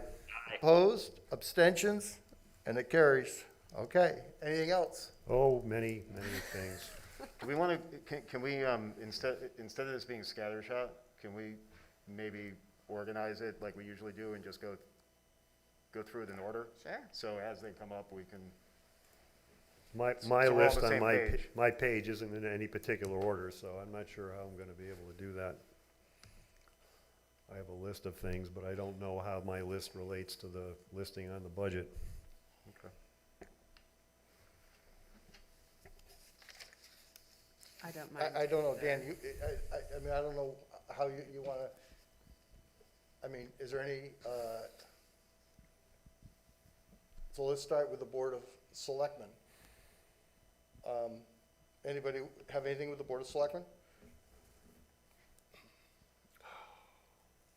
I'm not 100% sure what's in that budget. I mean, the SBA administrator is not in that budget, I know that. Well, Or ZBA administrator, I should say, not SBA. we're,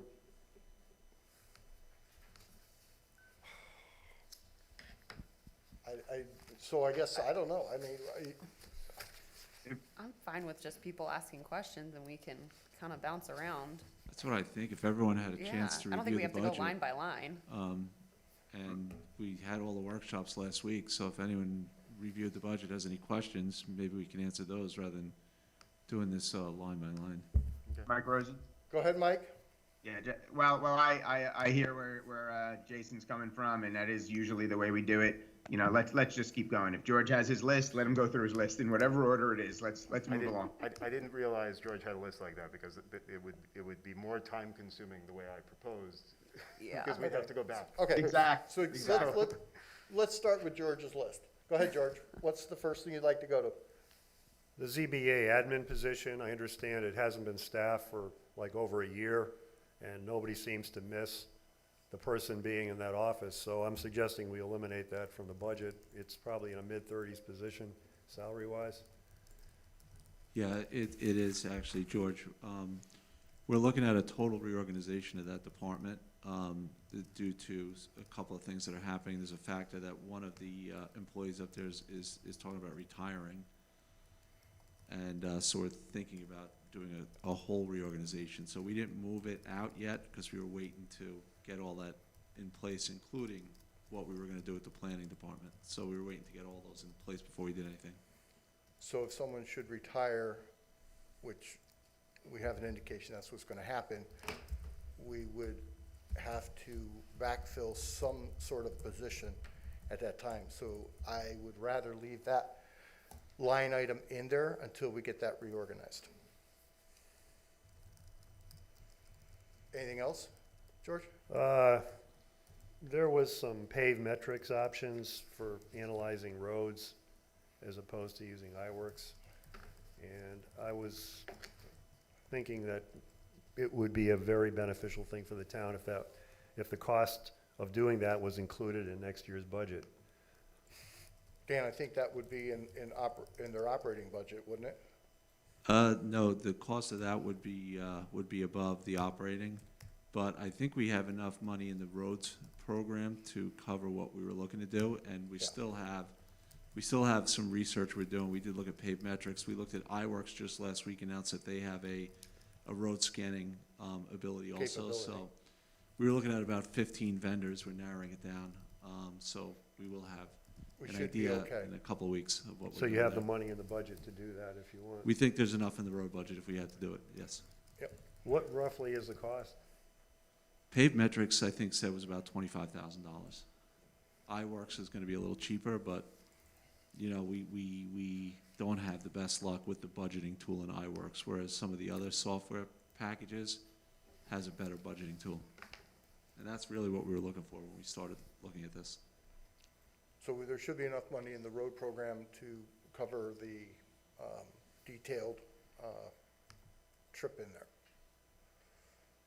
As far as the debt situation that has been bounced around many discussions lately, I am in favor of moving the $300,000 from the police camera expense into the regular budget, because I think that's where it belongs. It's a short-term, the life of that camera is not very long. I mean, they're not gonna last more than 7 years.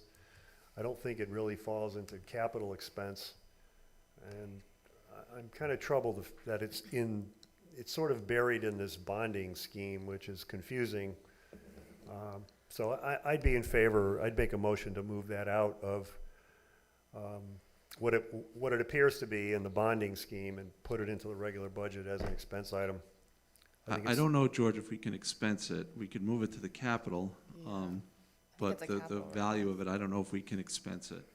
I would And believe this would be a capital request. Yeah, I'm If- sorry, if- I apologize. It should be a capital expense for that amount. And if we look at this actual proposal, this debt reserve fund that we're setting up, the 300,000 probably would not be in a bonding package. We'd probably take it out of the money that we put in to form this reserve fund for debt servicing. I just think this brings up a larger discussion perhaps on the debt and what's being proposed this year. I think there's I've talked about this before when we met last time on this, but I think there's a few things within here like Ballantine Pool. I just can't get behind us having something in the budget to redo Ballantine without first bringing that to a referendum. It's just not something that I think that is prudent for us as a board to approve without getting some town input on. No, but Emily, what we're doing is we're not voting to, or you guys aren't voting to bond these projects. What you're voting on is to set up the debt reserve fund, which in the future, if we went to these projects, they would all have to go to referendum to be voted on. And then we would do a bond anticipation note to pay it, and then we would go into a bond, so. I understand that, but I guess what I'm saying is we're setting up this new, Debt reserve fund. thank you, debt reserve fund based on what's being presented here as a potential bond package and the payments that we'd have to make on that in the future, unless I'm mistaken. No, and our concern was the reason why Ballantine Pool is in here is it would go to referendum, and if it passed referendum, this would be a way to have that in there if it passed without having any type of mill rate increase. So we wouldn't have to raise taxes if Ballantine Pool passed. And what happens if it fails? Then we would adjust our reserve like we do with all the reserves, our reserve payment in next year. And the following Going years. But forward. it's not like we would bond for this then. We Not wouldn't include it in the unless it was bond approved. package. If it was, not unless it was approved. But this, what we're setting up is a reserve fund for debt servicing. We're not saying these projects are approved, this is what we're gonna pay for. It's just a way of setting up a debt servicing reserve to cover these projects if they were approved. I guess that goes back then to George's point. I mean, we're talking about paying for cameras, something that's coming out of a debt reserve fund, when in reality, it's more of a capital request. But if we pay it out of the debt service reserve, it would be then put on the capital, but the funding would come out of this debt service reserve. And we spoke to all the councils, and they said that's the proper way to do it. So bond counsel, the attorney, and the bond company all agree this is the proper way to address this? Yes. Okay. Hold on, point of clarification though. They're saying this is a proper way to address it. You could Yeah, also no, put it into capital requests and that would be proper too. You can put this into capital. If you put this into capital, it would be it would be at least 1/10 mil increase to the budget. Mike Rosen? Mike, go ahead. Dan, is it your recommendation, and, you know, as our finance director, that the way it was and has been proposed is the best way to do it in the interest of the town? That would be my recommendation, Mike, as well as the John Michaels Chair of Board of Finance. Thank you. Jason? Hey, you Yeah, look like, I'll just comment, because, you know, we had this discussion last week during the budget workshops, and I thought that Dan and John did a great job of explaining this to everyone. Though I did listen with curiosity to Emily and George's comments at that time, and I spent, if there's any aspect of this budget I've spent the most amount of time on, both before our workshops and since, it's this one, because this is the one that's got the most questions about it. This is the most novel. This is the most interesting. And, you know, I've spent a significant amount of time over the last week going through the budget, speaking with Dan, speaking with John Michaels, trying to understand it completely. And based on all of that, I'm very comfortable with the way it's been proposed. In my mind, and this probably oversimplifies it, but I see this debt servicing account as nothing more than all the other reserve accounts that our Board of Finance has set up throughout the years, throughout our budget. So we were just talking a little while ago about the IT reserve, about moving money from 22 to 20 so we can do a project. The Board of Finance looks out over a period of time, tries to determine what projects are coming up, tries to make sure that we're going to have appropriate funding when those projects come up. And they look at the reserve accounts, and we do, with them, every year to make sure that we're meeting the goals and that they're in the right place and that we're going to have enough money for those projects this year and in the coming years. So I see this account as the same thing. It's just called a debt servicing account. The idea is that it's come up with a number that would be needed to service this amount of debt if acquired in the future. The town needs to vote on whether to bond. We're not doing that in this budget. And the town needs to vote on whether to do any of these things that are on this list. This is creating a funding mechanism so that we don't have those spikes in mill rates that other municipalities see. This sort of keeps it level over time so the money's there. My concern with taking the $300,000 out now and putting it into capital is, one, it's increasing the budget and increasing our mill rate when we've been advised that we can take that $300,000 out of the $531,000 we're allocating to the debt servicing account at the time we buy the cameras. I've also heard people say, oh, well then why don't we, take the $300,000 out and then lower the debt service payment by $300,000? And then the issue with that is, that was actually one of my thoughts too, is, you're setting yourself up with a far less flexible funding scheme. So you're setting yourself up next year to have to potentially spike that line item. So you're looking at two budget increases, one this year and setting yourself up one for next year. I So don't think that's the best option. based on based on everything I've looked at here and my conversations, I'm comfortable with this, and I think it's the most fiscally responsible approach for the citizens of the town this year. okay, anything else on this? Yes, I agree with you. You can't just simply say, take 300,000 out from this year's debt payment, because then it just ballooned next year's. I agree with you wholeheartedly on that. I think what you're looking at though is just a general discussion, and as John Michael said, there's probably 100 different ways that we can do this. None of them are wrong. None of them are maybe better than. It's just all a matter of what you're comfortable with and how you handle this. And I think that's where I get hung up on this in general, because we're talking about, yes, it's stabilizing things, but it's also us bonding rather than having the reserve fund, then budgeting this out. And that leads to us paying interest on it rather than us funding it out. So I think it's overall a general discussion of how much we want to bond. And that's the part, I guess, for me that I look at this and still question. And Dan, I don't know if you can answer this. Like, if we were to take this and bond it all, as we see, what are we looking at paying in interest over that 20-year period? I know that the Board of Finance position on this is to bond anything over $1 million, and you know, we have them in place. We trust them. That's why they're there. But I'm just curious on that aspect, how much interest we'd be looking at. We've actually gotten quotes on the interest, and it's very attractive right now to do a municipal bond. At some quotes we got, we're actually under 1%. But payment-wise, when you look at that total interest payment at the end of the life of the loan, how much would we be putting into interest? I'd have to do the calculation Yeah, on that. I didn't know if you over had time. that. I And don't that's have it in front of me right now. And that's where I wonder, and I made this kind of idea, just another way of looking at it when we met, when our joint meeting, is that if we're comfortable transferring in roughly $2 million, we know we need to pay for the police radio upgrade, that would cover that. We have this big question mark on Valentine. The ladder truck doesn't need to be bonded for a few years. We have River Road sitting over us. It's something that we need to tackle. We've been paying for those engineering fees. Do we not look at instead saying, let's push this bonding package out a few years.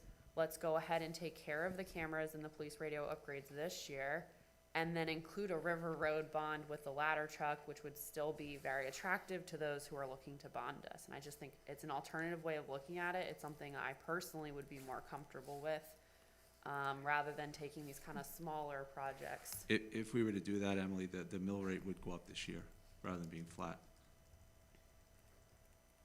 So for the So tax, that would be a decision of the board, but just as we look at the mill rate would go up.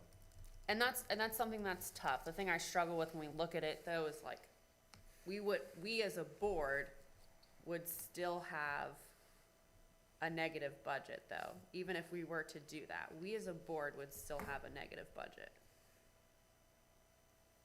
but It's true, but as we looked at this, given everything that's going on with COVID, we wanted to provide some relief for the taxpayers in this budget and the out budgets, and that's what this would do. No, and I completely agree with that. I mean, that was my school of thought going into this budget as well, is how much can we do? How much can we do for relief for taxpayers now? I know I was personally, affected this year. I feel that weight. But I think we look at it, I also get the concern of short-sightedness versus long-term. It's just something that I'm very much stuck on. I'm still not 100% convinced that this is the right answer for us as a town for the long term. so if I may on this, when we do a reserve fund, let me give an example similar to the road reserve. We do the road reserve fund. Dan, this year we've reduced the road reserve fund? We did, based upon everything that we saw and the drive-by and the condition of the roads. Currently 82% of our roads require no maintenance whatsoever. So We were as able we- to reduce that budget.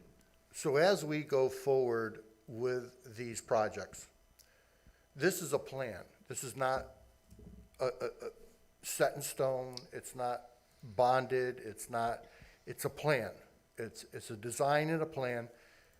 Is it conceivable that next year or the year after, as some of the stuff may be less money, some may be paid for, we get the numbers in, is it not inconceivable that this debt service number 531,192 could be reduced in future years because for whatever reason, and that money that's 532 that's sitting there, if let's say River Road was to be projected into this, that comes in, these others have been taken care of, that number may stay the same and take care of projects on the River Road. So this, to me, is as a plan on how to deal with this, not necessarily the bonding package that you would eventually see. It's an estimate, it's best numbers we have. I'm extremely comfortable, having met with you and with John Michaels.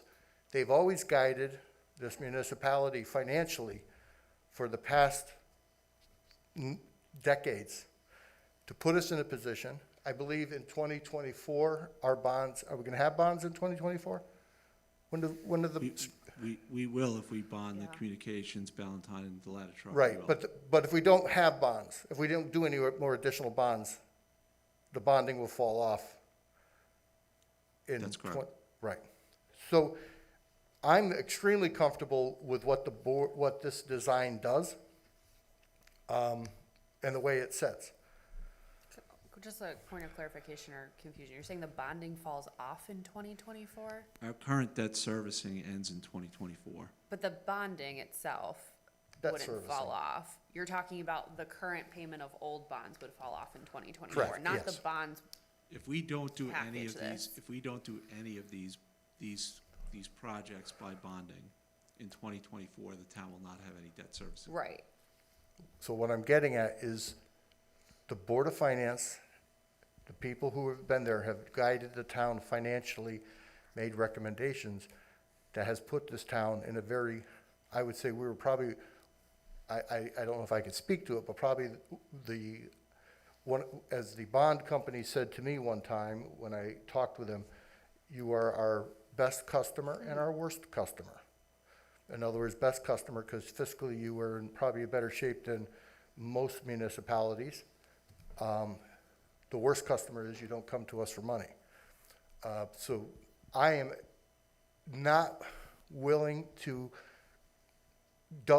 second guess this plan that's been put together. So, Can I ask a question? yeah, sure. The 531,192 that you have penciled in for the pending budget, we're paying that out, correct? I mean, that's money that's going to be paid out by the town to That's somebody. money that's gonna be paid out.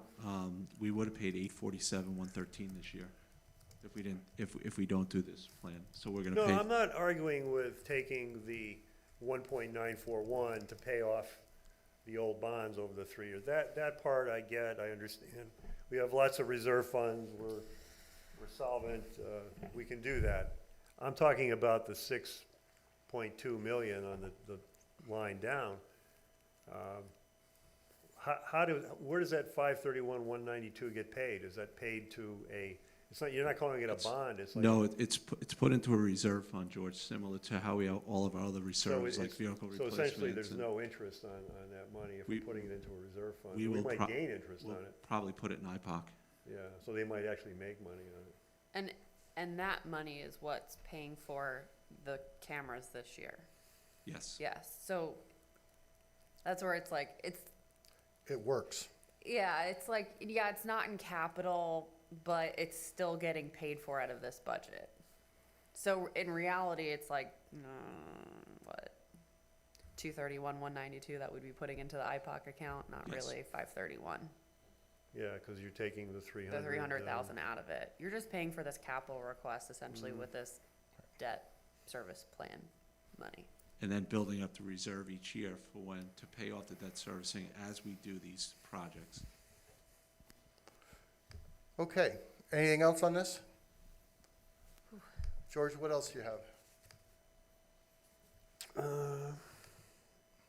We talked about the salt budget and looking at a 5-year average on salt. Did we ever get those numbers? Or No, I gotta pull them together, George. I'm just curious to see. That was a question Emily had as well, I think. I think the number that's in there is gonna be close to what the 5-year average was. It's about $71, but I gotta put it together. I don't think we've used, I mean, though we felt the pain with those number of storms recently, I don't think our salt budget, this year's salt budget is pretty good shape Well, we're still, paying this year the same as we paid last year, so the 5-year average, I don't think is gonna change from what we had last year. so that shouldn't be a problem. So you're saying we had a pretty good year for winter storms and our salt usage this year? We used a lot of salt this year, but the price of salt, did not go up this year. But we didn't have to tap into the reserves at all Right. that we have, no.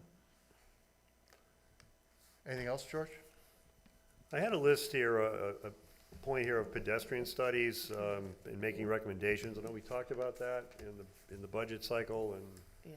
We What are we applied, doing we with that? applied for a grant, from the state of Connecticut for the pedestrian study. So we were waiting to hear from the state on those grants. I was actually gonna bring that up, a couple things later. And then while this is like somewhat budget related, they tie in, but I think ultimately are things that we're not voting on in the budget. I agree with George though, and I know I brought this up when we met in the joint meetings.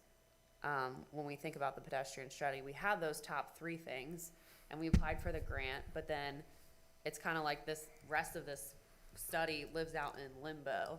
I think that, and that's why I say this is not a budget item, but perhaps something we can discuss later in the meeting. Is it not a good idea for us as a board to maybe send that over to planning to review? I know we don't want everything perhaps in that study, but it might be a good idea for them to take a look at it, provide recommendations about what they do want. I think it's a little too late to look at that and what could be something in this budget or planning for it, but at least get that ball rolling for a future year. So that was Anything- my thought on it. Anything else on this budget, George? I did have one other thing for the senior George, services. well- Oh, sorry, George, go Yeah, ahead, finish. let's I get have through. some other things, but like that pedestrian study, they don't necessarily fall into this exact budget we're talking about, so I'll hold off on those. One of the things that I had heard is that, we didn't have a budget in for a full-time, social services director, and we actually do. If anyone looks in the senior, center budget, there is a full-time spot for a social services director. Yeah, I had asked that actually, and that had been confirmed when we were going through it that night. So since we're on senior though, that was my other question. I know that when we met and discussed this budget, we talked a lot about the drivers and the buses. We talked about potential need to reupholster the seats. I just want to make sure that's accounted for. We That's actually in this met year's this budget. week Is in with, this year's budget? yeah, we met Not this in this week with the budget. senior services director, and the buses are actually up in Public Works right now that bus is Perfect. getting. Love it. fixed. Thank you. You can always call my office if you have questions. No, I just know that we talked about it as part of the budget, so wanted to make sure either it was getting taken care of this year, or if we were accounting for it next year, and making sure if we were accounting for it next year that it That was would in be in there, their so. operating budget. Glad that it's, all said and done. Yeah, Okay. we actually met this week, Emily, with the senior services director, and the bus was moved up to, I think it was yesterday, it was moved up to Public Works. Great. And of course, let's qualify that. Public Works, COVID, Department of Port, mechanics Yeah, are on isolation. Unfortunately, we had a For- COVID spike in the town garage this week. Oh dear. Yeah, so thankfully it's not snowing.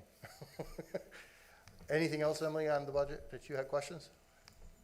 I don't think so. I think the only other thing, maybe in roads. Well, let me ask Justin. Justin, Yeah, do you have yes, go anything ahead. out there?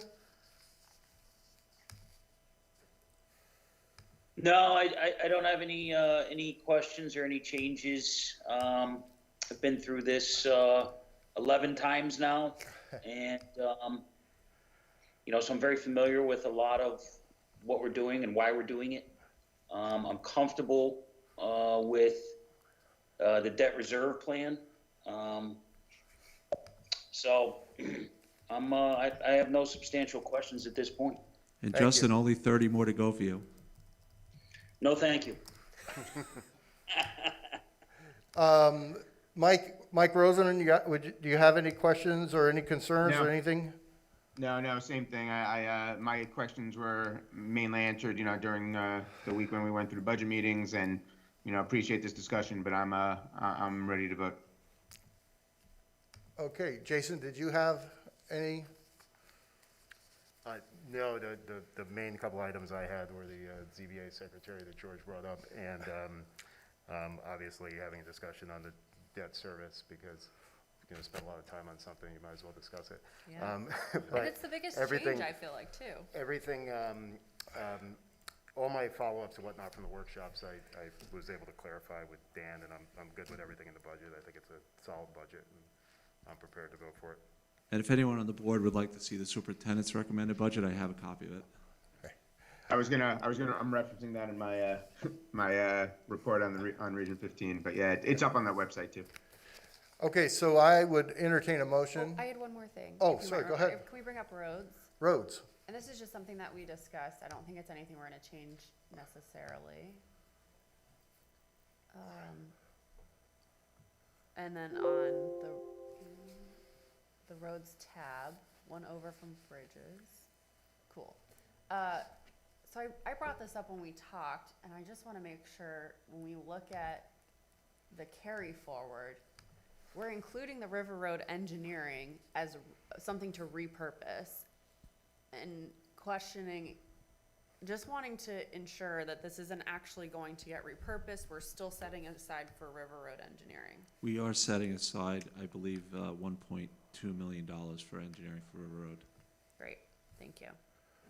And it's funny, I had a call today with Malone McBroom, and they actually went out and walked the road, I think, 5 years ago.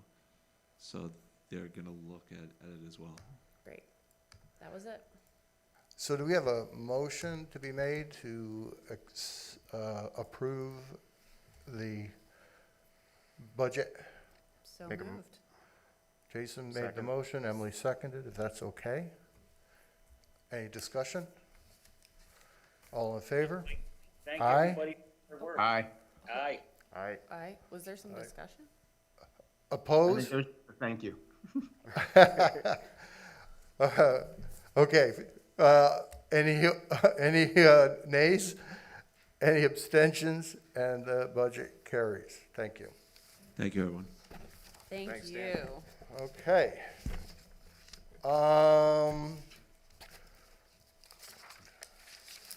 Where are we at? There was new business. This was item 2 under new business we'll take up now, which was the moving the appointing 2 people to the as alternates to the strategic planning commission. I had my understanding was there was 2 openings for Ds, and it's been brought to my attention that it's 1D and 1R. So my question is, we can table this and give the a chance for the Republican Town Committee to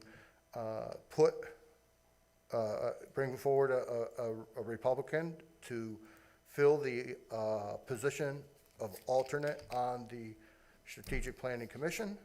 And we can do that in one, and find out if that's the case and who the Democratic Party would like to put forward for their D alternate position. Would that be okay? I would make that motion to table this so that the RTC can recommend somebody and the DTC can choose which of their candidates they would like to put forward. I'll second that. Ooh. Made and seconded. Can we have a discussion on that, Mike? Yeah, no, I agree. I'm in favor, and certainly Justin and I can speak to Mike Carrington to decide how they want to go. I think I know how they'll go, but we could certainly confirm that for our next meeting, or or even get that done. But that's easy. Okay. All in favor of the motion, say aye. Aye. Aye. Aye. Opposed? Abstentions? And that carries. Thank you. First, the Selectmen's report. Could I add something to the agenda under new business before we get into the reports, or can we do it later?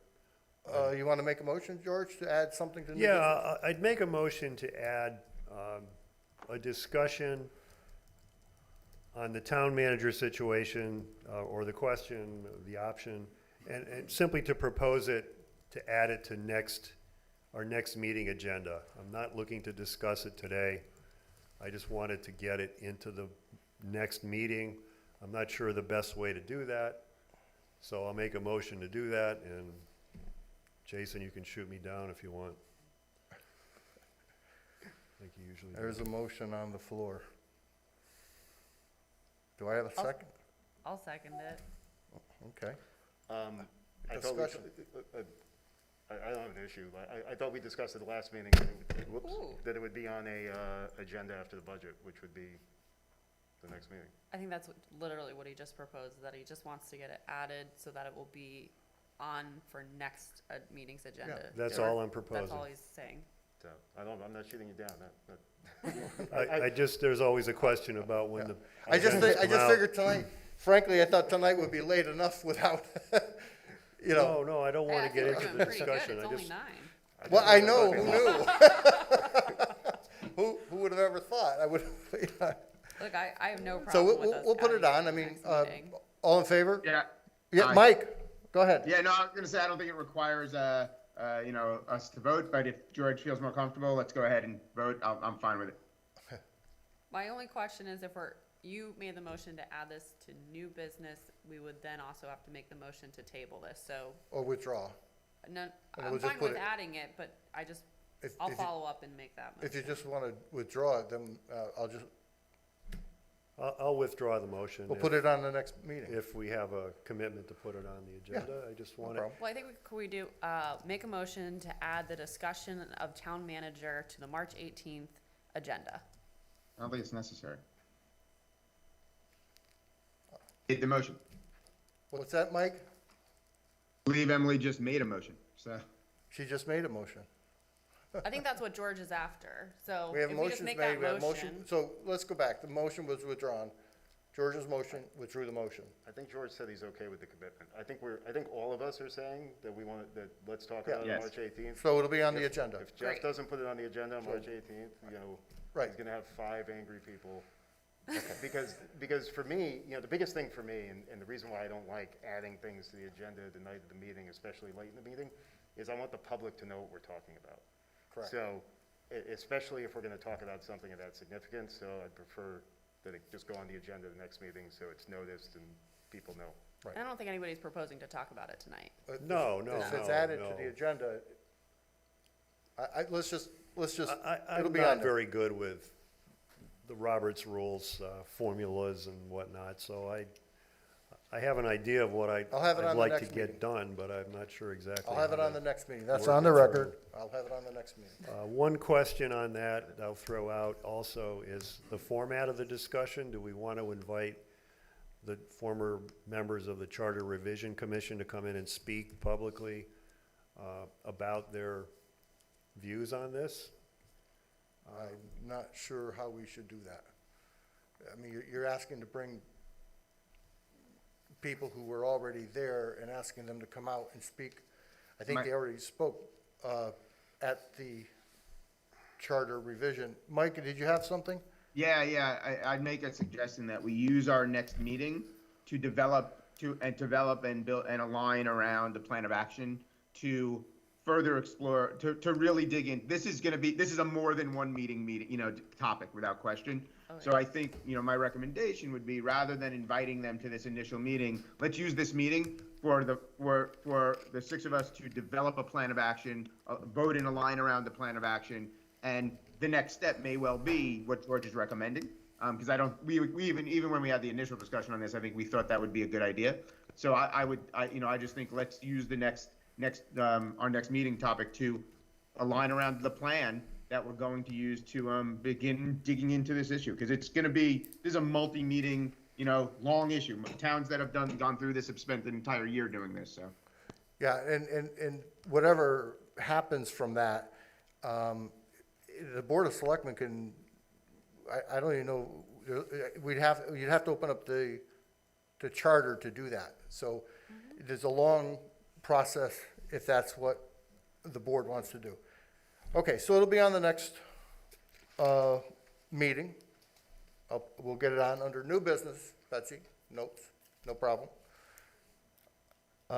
Anything else? All right, I mean, I'm happy, well, we can do this under your first selectman's report perhaps, or I'll just bring it up. I kind of mentioned before, the pedestrian study, I've already made the comments here again, but I can reiterate it. I think it would be wise of So- us to take that study and to have it sent to planning to review and to provide recommendations back to us as a board. We're gonna get the planning department squared away up there with planning help and get it squared away, and until we do that, we're not, it's a little much for them to undertake right now, but we will certainly once we move ahead.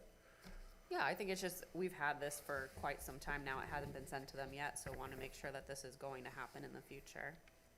Well, we don't know if everything is gonna be appropriated, or if everything on the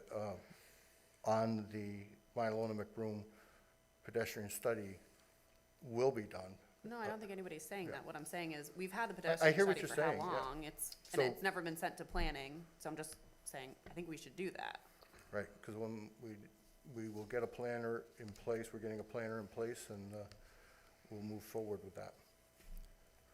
Okay, under Selectmen's report, Nuggatuck Valley Council of Governments is working with us on a month-to-month basis until the contracts are drawn up for all the municipalities. The reason for that is they want to make sure there's continuity in between all the municipalities that participate in this, that it's a common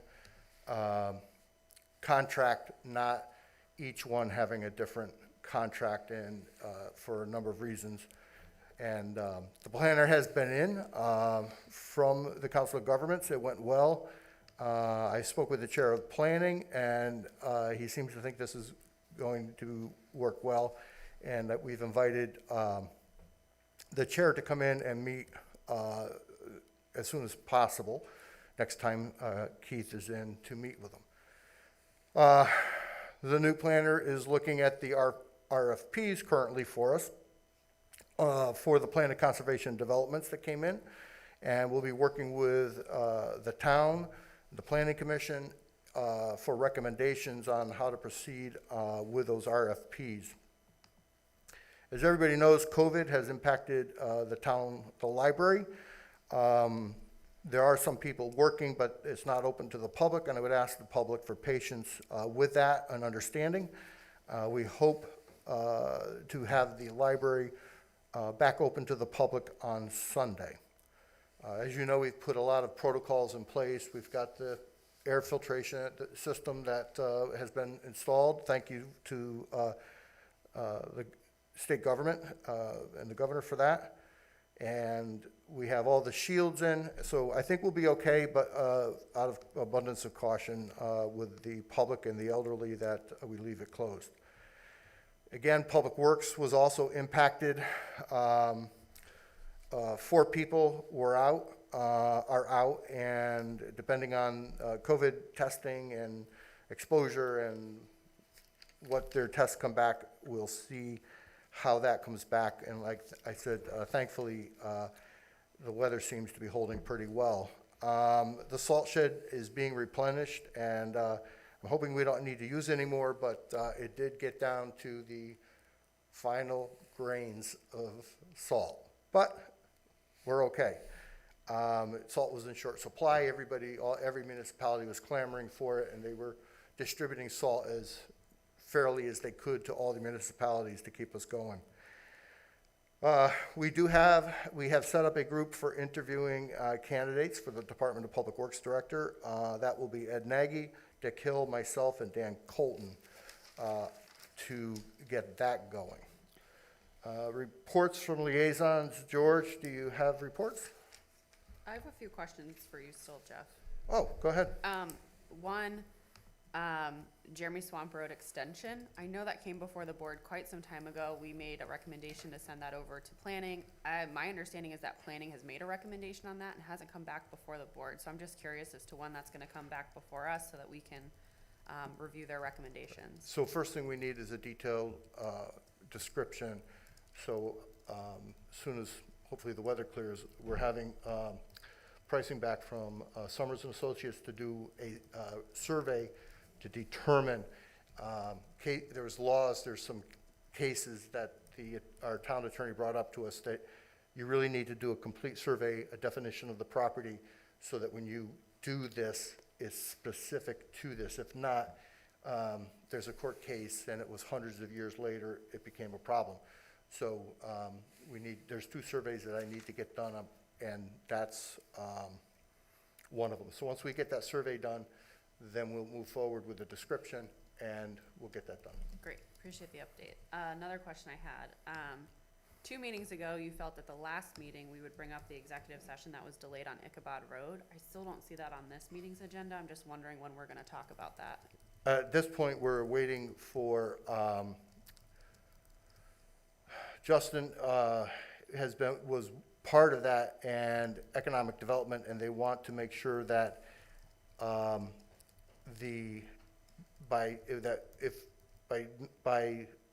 we should retain the property in case they need to get entrance into the Volpe-Rosen property from that side, which would mean that if it's not the board's intention to sell this property to the homeowner there, then what I'm gonna have to do is I'm gonna have to move ahead with taking down the barn for safety reasons and cleaning up some debris that's over there.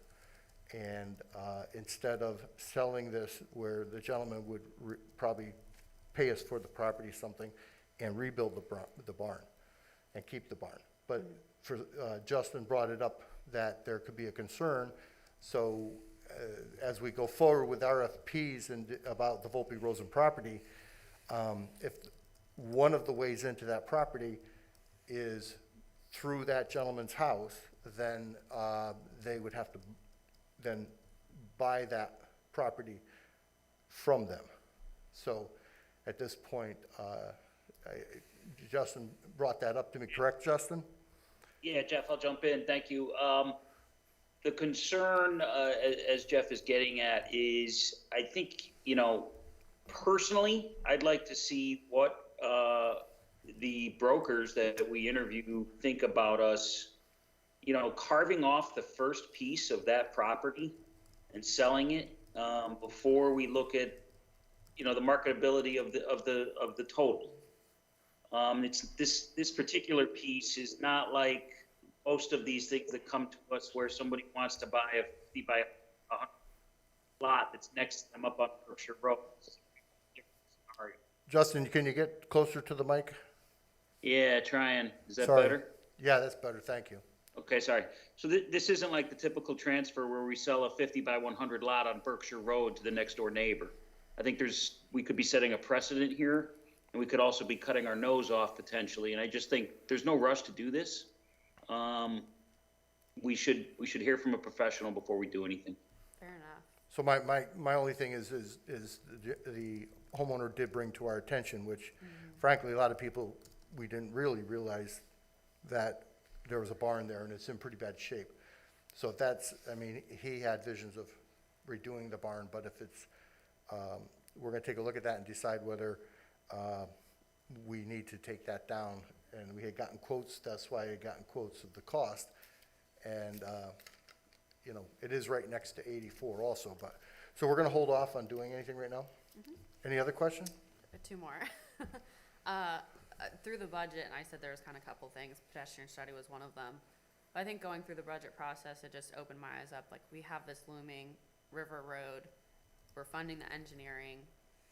It's something as a board, I think, I don't anticipate we're gonna have a discussion on this tonight, but would like to see this brought up for us to take some action on it. I mean, even Board of Finance kind of said in our joint meetings, like this is something the board needs to tackle, and I'd like to see us start making movements into having that. I mean, it's been talked about for at least a decade now, if not more, is my understanding. So is that something that we can add for future agenda to engage the engineer and start beginning that process? Yeah.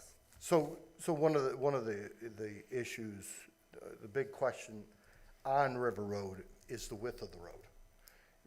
And the problem is that if you expand the width of the road, it's exponential. It becomes much more expensive. And you're dealing with a lot of wetlands. So frankly, yes, I've been giving this some thought, and I've been looking at this road, and they're talking about redoing the road from one end to the other. So I've been giving this some thought, and I'm no engineer, but when you look back at what the town has done in the past, one of the reasons they bought that first piece of property off the open market, 750 acres of the Housatonic Farm, there was not just for open space and the cost of schools. It was also bought so that you didn't have to build South Flat Hill Road, because the town would have had to build that road. Also, the thought was, by buying that, it would relieve the pressure onto those roads leading down to River Road. I think that because of that, the pressure is off of that road. All the roads going down to River Road are fairly narrow. In other words, you're not taking a very real wide road that's really moving. Then you would have to continue that road. So I've been giving this some thought on, and people, Board of Finance, what kind of road do you want to build there? The second thing I've been thinking about is, I drive that road because I live on that side of town, and it's kind of a scenic, nice road, and people drive along. And most of the time, they're watching the boats and the houses across the lake and in the farm, which means people are generally driving fairly slow, and maybe a wide road would cause higher speeds. So that's another reason that maybe we don't want to widen that road into a boulevard, make it more scenic. So I'm thinking with that discussion that the road would remain narrow. Then you're talking about where's the real problem in the roads? And the problem with the road, what they call moving into the lake, River Road comes from the Pomperaug Bridge, comes up to the Steel Bridge, the Silver Bridge, they call it, into Sandy Hook. The problem really exists once you come past that, where there's a lot of water coming, and that continues, and I would recommend that the board take a scenic tour out there. I've been down there. And you'll notice that the water and the issue is along that way to about South Flat Hill. From South Flat Hill up to the dam, or Mitchell's, is a fairly good road, and it's fairly consistent, and it's pretty stable, and it seems stable on both sides. So if you're not going to widen the road any more than it is, does that mean that we do not have to do those lengths of road?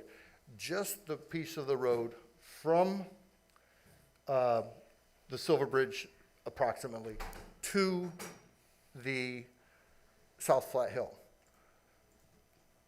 Then enters into mind on a global thinking, there is from East Flat Hill, West Flat Hill, Peach Orchard Road intersection, there is a town road, South Flat Hill, that runs from the top of the hill down through the state and down to South Flat Hill. What I'd like to see, if possible, we talk about trails. You're talking about possibly being able to have a trail from the lake, perhaps instead of a wider road, we have ability to be able to walk alongside the road, South Flat Hill, all the way up to Peach Orchard Road, dirt road, down to the Southbury Training School farm and the farms. You would connect a long ways. So when I look at this, I'm thinking, do we really, is the wider road? I'm coming to the idea from my perspective that the answer would be no. A wide road would not be conducive to what that is. And I don't think we have to determine what we're gonna do with River Road tonight or come up with that. My point was just that we're funding this at a significant quantity in our budgets every year. And I'd like to see us as a board, we're in Q1 of 2021, dive into this further, make the decision, move forward with this project in whatever capacity it turns out we may need it to be. So, and we can do that. Wider, not wider, trails, no trails, whatever the case. And we don't have to make that decision tonight. I would just like us to we have this money, we keep funding it, let's do something. Well, the engineers are gonna want to know what we're looking to do before they do the engineering. So Yeah, I and think that's where I that's kind of what I think they're gonna look to us to do. So, yeah, Well, that's what I'm saying, we don't have to discuss it, we don't have to come up with a plan tonight. I Right. just ask that we continue to keep this discussion rolling so that we do get to that point. That's all. Okay. Anything else? One more thing. I know we discussed this earlier, but just going back to it, the special meeting where we discussed the contract for, planning, we made a motion to approve a concept of a contract. We have not made, as a board, agreed on promotions. I would ask that at our next meeting, that promotion does come before the board just for the proper review and motion and vote on it, that's all. I don't think anything's gonna change, it's the proper protocol. I think the motion was to approve the concept of moving the zoning enforcement officer up to land use administrator, and that the board essentially wants to approve the contract when it's presented. So we moved, that's what the motion was. I don't recall that as being the motion we voted on. No. I think it's more along the lines of just the concept of using COG to work as our planner. And it's one of the issues that I think we get into from time to time on motions is we I read the don't- motion back. Can we have the motion, Betsy? Well, yeah, let's read it again. What the motion was and unanimously approved. That's the 2-8. Yeah, I mean here, I think I have it. Yeah. Approve the concept for the land use department. Jason later goes and says, the concept be approved subject to final review by town council of the contract with the Naugatuck Valley Council of Governments. That's what I recall, is it was about the contract. Contract, with not Can you about read a the promotion. Betsy, can you read the resolution? Or pull, what the actual resolution, This is the resolution. That's exactly what was said. And so is the concept of the contract. No, it was the concept for the land it was the concept for the department. That's the language. Is that what and the we concept approved? Included, and the So it's concept been a- included. So, I mean, I left that meeting understanding that part of what was going to happen as a result of the meeting was there was gonna be a promotion to that position. And that was just my understanding of what was gonna happen at the meeting, because at the end of the meeting, I think those questions were asked directly, and they were answered directly, that was gonna happen. So if there's an issue, if people have an issue with the wording of the motion, I guess what's the motion you would want? We could just pass it right now. Yeah, I just think that there perhaps maybe was some confusion then that some people thought we were approving a contract. Usually when we do a promotion, a hire, or anything, it's a resolution that comes before this board. It's not a motion on a concept of a contract. That was my understanding based on, and I even went back and listened to the minutes and thinking, did I miss something? Listen to the recording. Jason, you were saying, again, we're voting on a review by town council of a contract. So I don't think anything's gonna change out of this. I just think for proper protocol and procedure, I'd like to see that resolution come before the board at the next meeting. That's all. Mike Rosen? Mike, go ahead.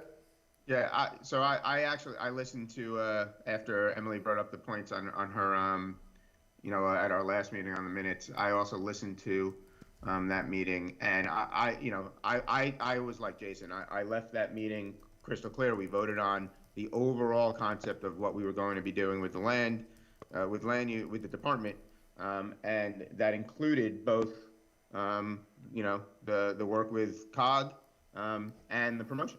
To me, I didn't hear any ambiguity, and it was confirmed when I listened back to the audio of the meeting. So I don't think there's any other further action necessary. But And this is where, I mean, I'll just, with my confusion on it, and maybe it was just me, but that's where, Mike, not putting words in your mouth when I made that recommended change. When I went in the meeting and was listening, that's genuinely what I thought you were saying, is that you were agreeing to this. And when I went back in the recording, that's also what I heard. Betsy was saying that's not how she interpreted it. So I just want to state that, you know, for your sake too. I had never intended to put words in your mouth. That's why I wouldn't recommend putting that in when we talked about it before. But I genuinely, when I was in that meeting and even going back to it, that is not my understanding of what we voted on, but that's just me.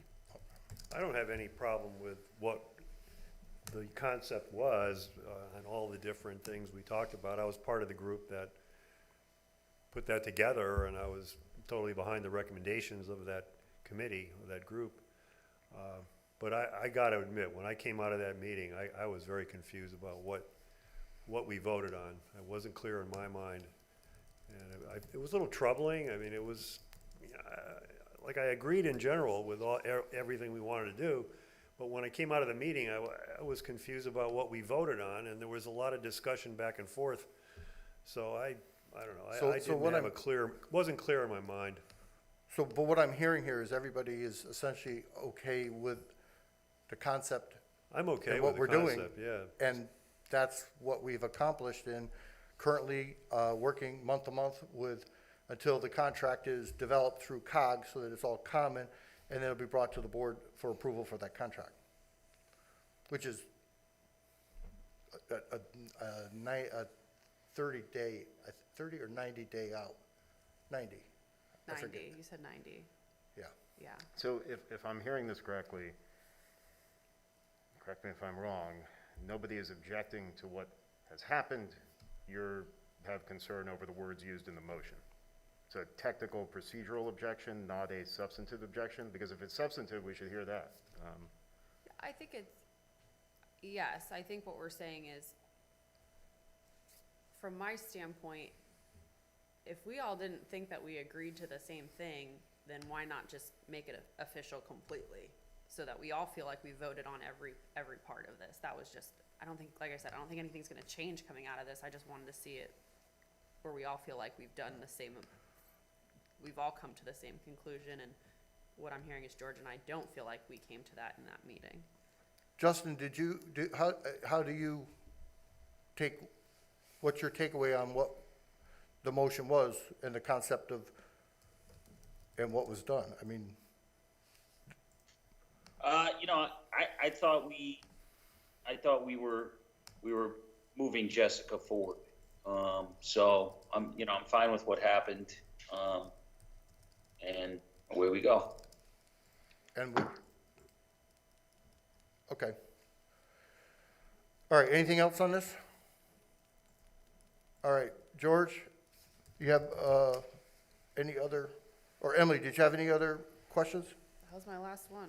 Okay, George?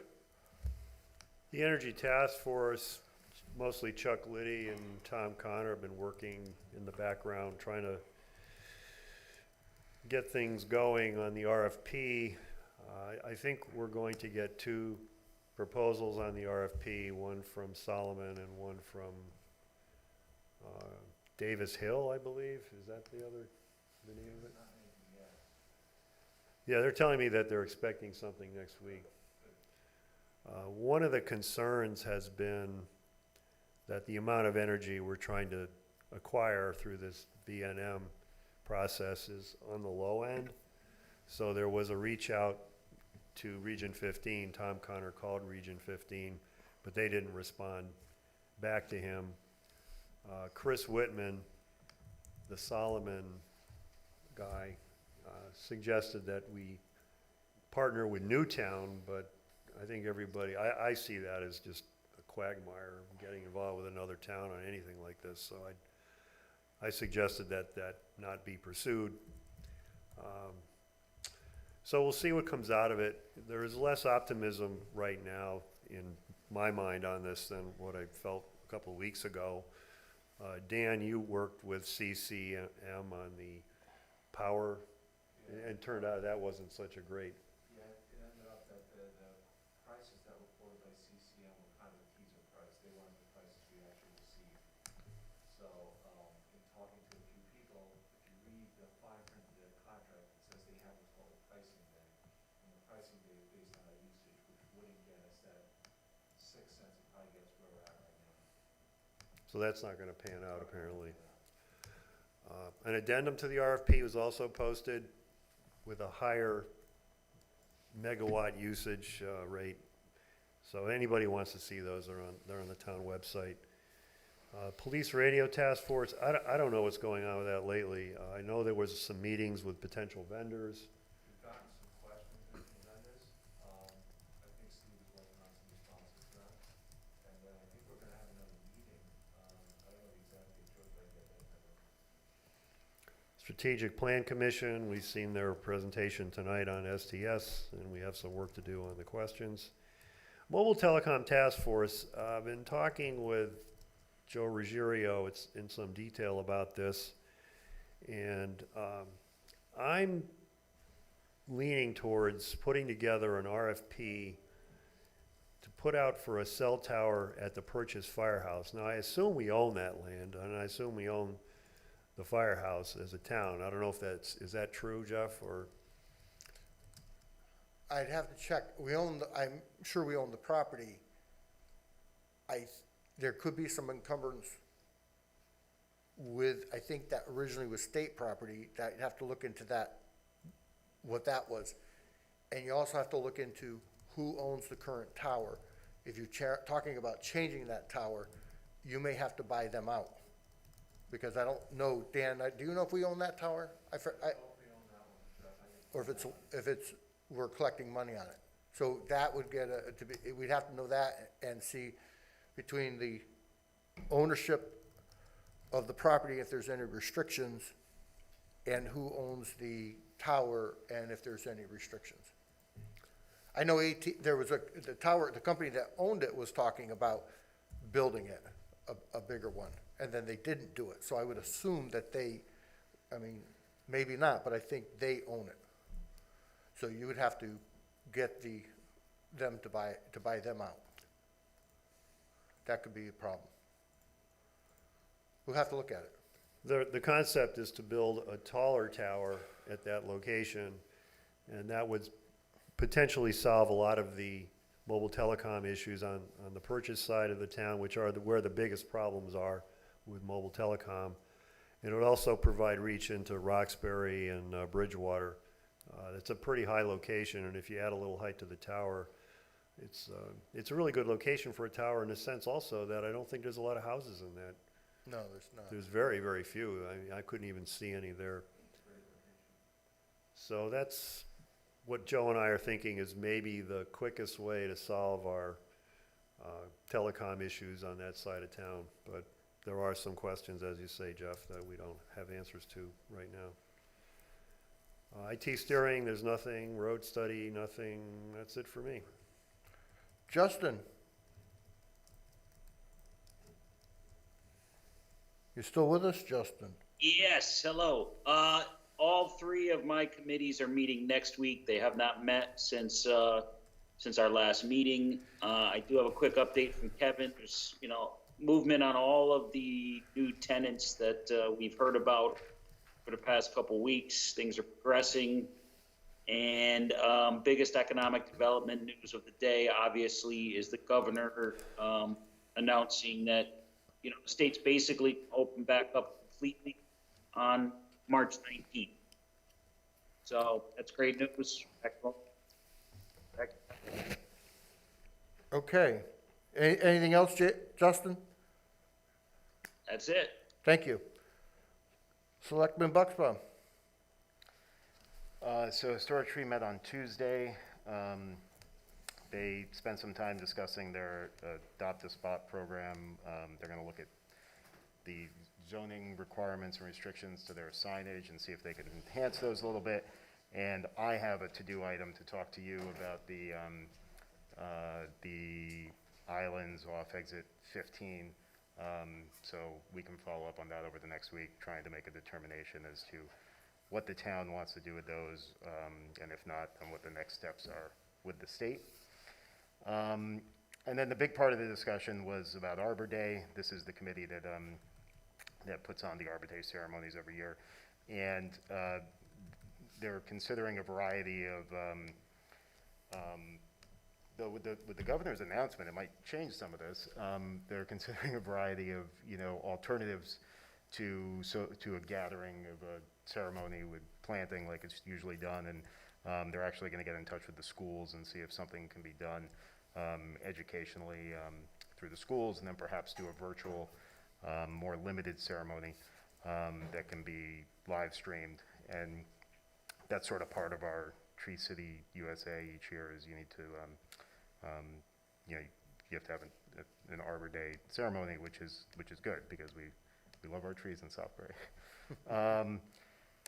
Historic Building Commission, pull up my notes, met on the exact same day at the exact same time. So I attended Historic Tree because I knew the Arbor Day discussion's coming up, and next month it's going to be the same issue. They're going to be on the same day, and I'll probably still go to Historic Tree for that reason. But I spoke to John Dwyer yesterday, who's the new chair. They were in the process of reviewing their bylaws. When things quiet down a little bit, I suggested to them after budget season, they want to sit down with Dan to understand their finances a little bit better. And they would like, the discussion is who their point person can be with Public Works. I guess it was John, and I don't know if that'll be the new Public Works director, or someone else within the department to deal with them on projects and whatnot. And then they have 2 openings as well. So if we are in the process of reaching out to both town committees on other topics, that might be something to mention to them. And I went through him the process because they have someone that might be interested as well, and I told them the steps to take to get that name to us. That's it on that, and LEPC did not meet. I think they meet next week or the week after. Okay, Selectman Harrison. Library meets next week. EMS committee, speaking of openings, theme of the meeting somehow. They also have an opening for an alternate seat. They have been extremely busy reviewing contracts, finalizing the EMS plan. I believe one version was already submitted to the first Selectman's office. They had some revisions. They'll be submitting an amended copy of that now. They're also expecting to review the volunteer appreciation plan soon. So if we can get that over to them, that would be great. And I am forgetting one thing. Either way, they are hard at work. I still continue to be extremely impressed with the group and their knowledge and skill set. So looking forward to meeting with them again later this month. Mike Rosen. Thanks, Jeff. Parks and Rec met when we were in budgets. I had emailed to see if there was anything anyone needed or asked me to address with the board. No one responded. Minutes haven't been posted yet, so as if I do get anything, I'll update everyone for our next meeting. Planning hasn't met since our last meeting. Region 15 did meet, as Dan referenced earlier. The superintendent presented his first round budget yesterday. It's a 2.58% increase. They'll begin. That was the first workshop. Their schedule, just so all are aware, is they will have a meeting on the 17th is the next budget workshop at PHS in the Media Center. There'll be another budget workshop on March 24th. And then on the 26th of April at the regularly scheduled Board of Ed meeting, the board will vote to adopt the final 21-22 budget. That's it. Okay. Next is motion to enter into executive session for the purpose of discussion of potential real estate transaction for open space. I have that motion? So moved. Have a I'll second. Thank you, Mike. Any discussion? Where are we? 208? Yeah, and we were given a phone number. Betsy sent Justin and I a phone number. Betsy will get it. We'll go in there. We'll get it squared away, and we're in executive session at 9:47. Thanks all. We need to vote. Jeff, Call you? Do we vote? Thank you. Jeff, we We'll didn't get vote on into it. the We have to vote on it. Oh. Sorry. All in favor? Aye. Opposed? Abstention? It carries. Sorry. We'll give you 2 minutes to get into the room before we call. Thank you. All right.